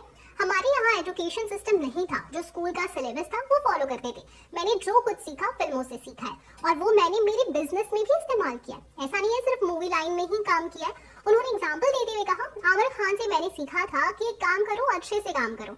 मैंने जो मेरा रियल स्टेट का काम किया, एक ही काम किया, पर वो अच्छे से किया। नहीं तो उस समय क्या होता, आदमी की जब चलती है तो वो पेट्रोल पंप भी खोल लेता है, 10 कॉलोनी कार्ड देगा और 10 चीजें कर देगा। मैंने एक काम पर फोकस किया, उसका फल मुझे आज भी खरा हुआ मिल रहा है। सक्सेस जो बाइक मुझे अभी मिल रहा है। इसके बाद सोहम ने आमिर खान को गुरु बताते हुए कहा, मैं तो आमिर खान को अपना गुरु मानता हूँ। मेरे लिए मेरे द्रोणाचार्य है वो। मैं उस स्कूल ऑफ थॉट को फॉलो करता हूँ। वो जो दूसरा स्कूल ऑफ थॉट है वो कैसे काम करता है मुझे भी नहीं पता है, इसलिए उस पर कमेंट करने के लिए मैं सही इंसान नहीं हूँ। पर मेरा school of thought Aamir Khan है। सोहम शाह हिंदी सिनेमा में चर्चित नाम बनकर उभरे हैं। सोहम शाह ने महारानी, तुम्बाड़, दहाड़, तलवार जैसी फिल्मों और वेब सीरीज में अपनी शानदार अभिनय से एक अलग ही पहचान बनाई हुई है। वेब सीरीज महारानी और दहाड़ में उनका काम सराहनीय है। सोहम शाह ने अभिनय की कोई पारंपरिक ट्रेनिंग नहीं ली और ना ही उनका कोई फिल्मी बैकग्राउंड है। बावजूद इसके सोहम शाह की कामयाबी लोगों को प्रेरणा दे रही है। सोहम शाह से उनके जीवन और फिल्मी करियर के बारे में आउटलुक से मनीष पांडे ने बातचीत की। सोहम से पूछा गया, आपने किन सिचुएशन में अपनी शुरुआत की? उन्होंने बताया कि मेरा जन्म राजस्थान के श्री गंगानगर में हुआ। मुझे बचपन से ही सिनेमा का शौक था। सिनेमा घर में मूवी देखने का अलग ही क्रेज था। मुझ पर शाहरुख खान की मूवी दिल वाले दुल्हनिया ले जाएगा गहरा प्रभाव पड़ा। एक नई दुनिया खुल गई थी सामने। मन में इच्छा हुई कि कुछ ऐसा ही काम मैं भी करूं। लेकिन मैं जिस परिवार से आता हूं, वहां आर्थिक स्थिति बहुत अच्छी नहीं थी। जिम्मेदारियां बहुत थी, इस कारण अभिनय मेरी पहली प्राथमिकता नहीं थी। मैं बिजनेस करता था। बिजनेस में ही मेरा जीवन बीत रहा था। आगे सोहम से पूछा गया कि अभिनय की तरफ आना किस तरह से हुआ। सोहम कहते हैं, मैंने कभी रंगमंच किया और ना ही कभी किसी एक्टिंग स्कूल से पढ़ाई की। जवानी तक मैंने कभी एक्टिंग की ही नहीं थी। मैं तो बिजनेस में व्यस्त था। जब मेरी आर्थिक स्थिति ठीक हुई तो मन में विचार आया कि अब अपने सपने को पूरा करना चाहिए। तब मैं मुंबई आया और अपने अभिनय की दुनिया को खोजने लगा। खंगाला स्टार्ट किया। मुंबई एक बड़ी दुनिया है जहां हजारों लोग अपने सपने को सच करने आते हैं। यदि आप अनजान हो, अपरिपक्व हो, तो आपका संघर्ष लंबा होता है। मैंने जी तोड़ मेहनत की और लगन से काम किया। इसका नतीजा ये निकला कि देर से सही मुझे पहचान जरूर मिली। सोहम के लिए अगला सवाल था, मुंबई में काम पाने के लिए किन चुनौतियों का सामना किया? मुंबई में मेरी यात्रा काफी संघर्षपूर्ण रही। सोहम कहते हैं, जब आप गैर फिल्मी पृष्ठभूमि से आते हैं तो आपको कई स्तर पर चुनौतियां यानी चैलेंजेस का सामना करना पड़ता है। ये तो मेरा नसीब था कि मैं कर गया, अन्यथा यहाँ बेहद प्रतिभावना कलाकार संघर्ष करते हुए खत्म हो जाते हैं। उन्हें एक अवसर तक नहीं मिलता। मैं एक तरफ अपनी एक्टिंग की क्राफ्ट को निखारने का काम कर रहा था तो दूसरी तरफ मुंबई में टिके रहने के लिए काम ढूंढता था। दोनों में संतुलन बनाना कठिन था। मैं 7-8 साल तक तनावपूर्ण स्थिति में रहा। बार बार विचार आता था कि सब छोड़कर वापस चल जाऊं। मुझे लगता था कि मैं सही दिशा में प्रयास कर रहा हूँ, लेकिन कोई मुझे काम नहीं दे रहा था। 2 साल तक मेरे पास कोई काम नहीं था, मगर मेरे आगे अन्य कोई विकल्प भी नहीं था। वापस जाने का मतलब होता कि सपने की मौत। उन्हीं दिनों में तुम्बाड़ नाम की मूवी बना रहा था। मुझे इस मूवी पर बहुत भरोसा था। नसीब से ये मूवी सफल रही और मेरे लिए रास्ते खुल गए। सोहम से कई सवाल किए गए। उसमें एक ये भी सवाल था कि अपनी अभी तक की यात्रा को किस तरह से आप देखते हो? सोहम कहते हैं, मैं अपनी यात्रा को लेकर संतुष्ट हूँ। मैंने कई बार कहा है कि मैं मुंबई खाली हाथ आया था। मुझे अभिनय का कुछ ज्ञान नहीं था, फिर भी आज मुझे पसंद किया गया है। मुझे काम मिला है और मेरी सराहना हुई है। इसके लिए मैं स्वयं को सौभाग्यशाली मानता हूँ। मैंने देखा है कि लोग प्रतिभाशाली होने के बावजूद काम हासिल नहीं कर पाते।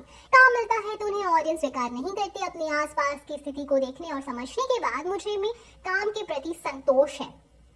सोहम से ये भी पूछा गया कि आने वाले समय में किस तरह का काम करना चाहेंगे, तो उस पे वो कहते हैं कि मैं कॉमेडी फिल्मों में काम करना चाहता हूँ। मुझे कॉमेडी फिल्में बहुत पसंद है। मैं चाहता हूँ कि कॉमेडी फिल्मों में भी अपना प्रभाव छोड़ पाऊँ। इसके अतिरिक्त मैं एक्शन फिल्में भी करना चाहता हूँ। ये तमन्ना लंबे समय से मेरे अंदर है। मुझे लगता है कि अब वो समय आ गया है कि मैं अपने सपनों को खुलकर जी सकूंगा। आखिरी सवाल सोहम से पूछा गया, एक अभिनेता के तौर पर आपके सामने आज किस तरह की चैलेंजेस है? सोहम कहते हैं, आज सबसे बड़ी चुनौती है एक अच्छी स्क्रिप्ट का मिलना। पहले के जमाने में लेखक बहुत फोकस के साथ लिखते थे, उन्हें किरदार, भाषा, कहानी की गहरी समझ होती थी। यही कारण है कि उन फिल्मों का असर आज भी 50 साल बाद भी काम कर रहा है और इसका असर कम भी नहीं हुआ है। आज के लेखकों में भटकाव बहुत है, ये ऑडियंस को कमतर आंकते हैं। इस कारण कहानियों में दम नहीं होता और बड़े स्टार, बड़े बजट, खूब सारी मार्केटिंग के बावजूद मूवी पिट जाती है। यदि आपको अच्छी स्क्रिप्ट मिल जाती है तो आपका 50% काम हो जाता है। हिंदी सिनेमा में इस दिशा में काम किए जाने की जरूरत। लालच, सोना और एक राक्षस देवता का श्राप, तुम्बाड की समृद्ध दृश्य कथा में ये सब और बहुत कुछ शामिल है। महाराष्ट्र में 1918 और 1947 के बीच की बैकग्राउंड पर बनी राही अनिल बर्वे की पहली निर्देशित मूवी एक ब्राह्मण परिवार की 3 पीढ़ियों की कहानी है, जो एक पैतृक खजाने की तलाश में है जिसे देवताओं ने नष्ट कर दिया है। जिन लोगों ने अभी तक इस देसी हॉरर मूवी को नहीं देखा है, शायद ये बॉलीवुड द्वारा दर्शकों के लिए पेश की गई सबसे अच्छी मूवी है। उनके लिए अब नजरें हटाने का समय आ गया है, क्योंकि जिन लोगों ने तुम्बाड देखी है उनके लिए भारतीय पौराणिक कथाओं में हस्तर कौन है, ये सवाल अनुत्तरित है। और जैसा कि हम मूवी से गिरे हुए दिव्य प्राणी की उत्पत्ति पर कुछ प्रकाश डालने का प्रयास करते हैं, आपको पता होना चाहिए कि आगे कुछ स्पॉइलर होने वाला है। तुम्बाड का डर परिधि में छायाओं की हरकतों या चरम राते पुराने लोहे के दरवाजों से नहीं, बल्कि हर आदमी के भीतर छिपे काले शून्य से है। और हस्तर पतित देवता से दानव बना ये इकाई है जो उन सभी के भीतर शून्य की तलाश करता है जो उसका सोना चाहते। लेकिन हस्तर था कौन और उसकी किंवदंती कितनी सच है, ये समझने के लिए कि भारत की पौराणिक कथाओं में हस्तर का क्या स्थान है, हमें पहले ये समझना होगा कि वो कहाँ से आया था। तुम्बाड के अनुसार हस्तर का मिथिक है। ये दुनिया समृद्धि की देवी द्वारा बनाई गई है जिसने 16 करोड़ देवी देवताओं को जन्म दिया। पृथ्वी उसका गर्भ थी और उसके पास सोने और अनाज के बड़े भंडार थे। इस गर्भ से उसका पहला बच्चा, उसका पसंदीदा और उसके बच्चों में सबसे दुष्ट हस्तर पैदा हुआ। हालांकि एक दिव्य प्राणी के रूप में जन्मा हस्तर के इरादे नेक नहीं थे। हम देवी के धन पर नियंत्रण हासिल करना चाहते थे, जबकि उसने उसे सोना रखने दिया। उसे 16 करोड़ भाई बहनों ने उस पर युद्ध की घोषणा कर दी। जैसे ही उसने अनाज, जिससे देवताओं और मनुष्य को समान रूप से भोजन मिलता है, के लिए हाथ बढ़ाया, कमजोर और उनके हमलों को झेलने में असमर्थ रहे, हस्तर की मां ने उसे बचाया और उसे वापस अपने गर्भ में रख लिया। लेकिन इसकी एक कीमत थी, उसकी कभी पूजा नहीं की जाएगी जैसे अन्य देवी देवताओं की पूजा होती है। वास्तव में उसका नाम हटा दिया जाएगा और अनंत काल के लिए किसी भी ग्रंथ से सेंसर कर दिया जाएगा। हालांकि पृथ्वी पर कैद होने के कई युगों बाद भी राक्षस देवता की पूजा नहीं की जानी थी, लेकिन महाराष्ट्र के तुम्बाड गांव के एक ब्राह्मण के एक परिवार ने उनकी याद को एक बार फिर से जीवित कर दिया। हस्तर की कथा के कथाकार और मूवी के नायक विनायक कहते हैं कि परिवार देवताओं की इच्छा के विरुद्ध गया और अपने गिरे हुए भाई की पूजा करने लगा, क्योंकि उसका श्राप उनके लिए वरदान साबित हुआ। बाद में मूवी में हम देखते हैं कि हस्तर सोने के सिक्के से भरा एक अथाह पर्स पहनता है, जिसे परिवार के सदस्य अपने हाथों से डुबाने की कोशिश करते हैं, अपनी जान जोखिम में डालकर। इस अशिष्टता के कारण विनायक को अपने बेटे से कहते हुए सुना जाता है, जब से उनके पूर्वजों ने हस्तर की पूजा करना स्टार्ट किया है, देवताओं ने तुम्बाड को श्राप दे दिया है और उनका क्रोध लगातार बारिश के रूप में स्वर्ग से गिरता है। लेकिन मौसम शायद उस इकाई की पूजा करने का सबसे सुखद पहलू है, जिसका अस्तित्व ईश्वरीय आदेश से मिटा दिया जाना चाहिए था। हस्तर की पूजा करने वाले सभी लोग खुद को लालच के चक्र में फंसते हुए पाते, जो पीढ़ी दर पीढ़ी खुद को दोहराता है, दुर्भाग्य लाता है और परिवार और जीवन को नष्ट करता है।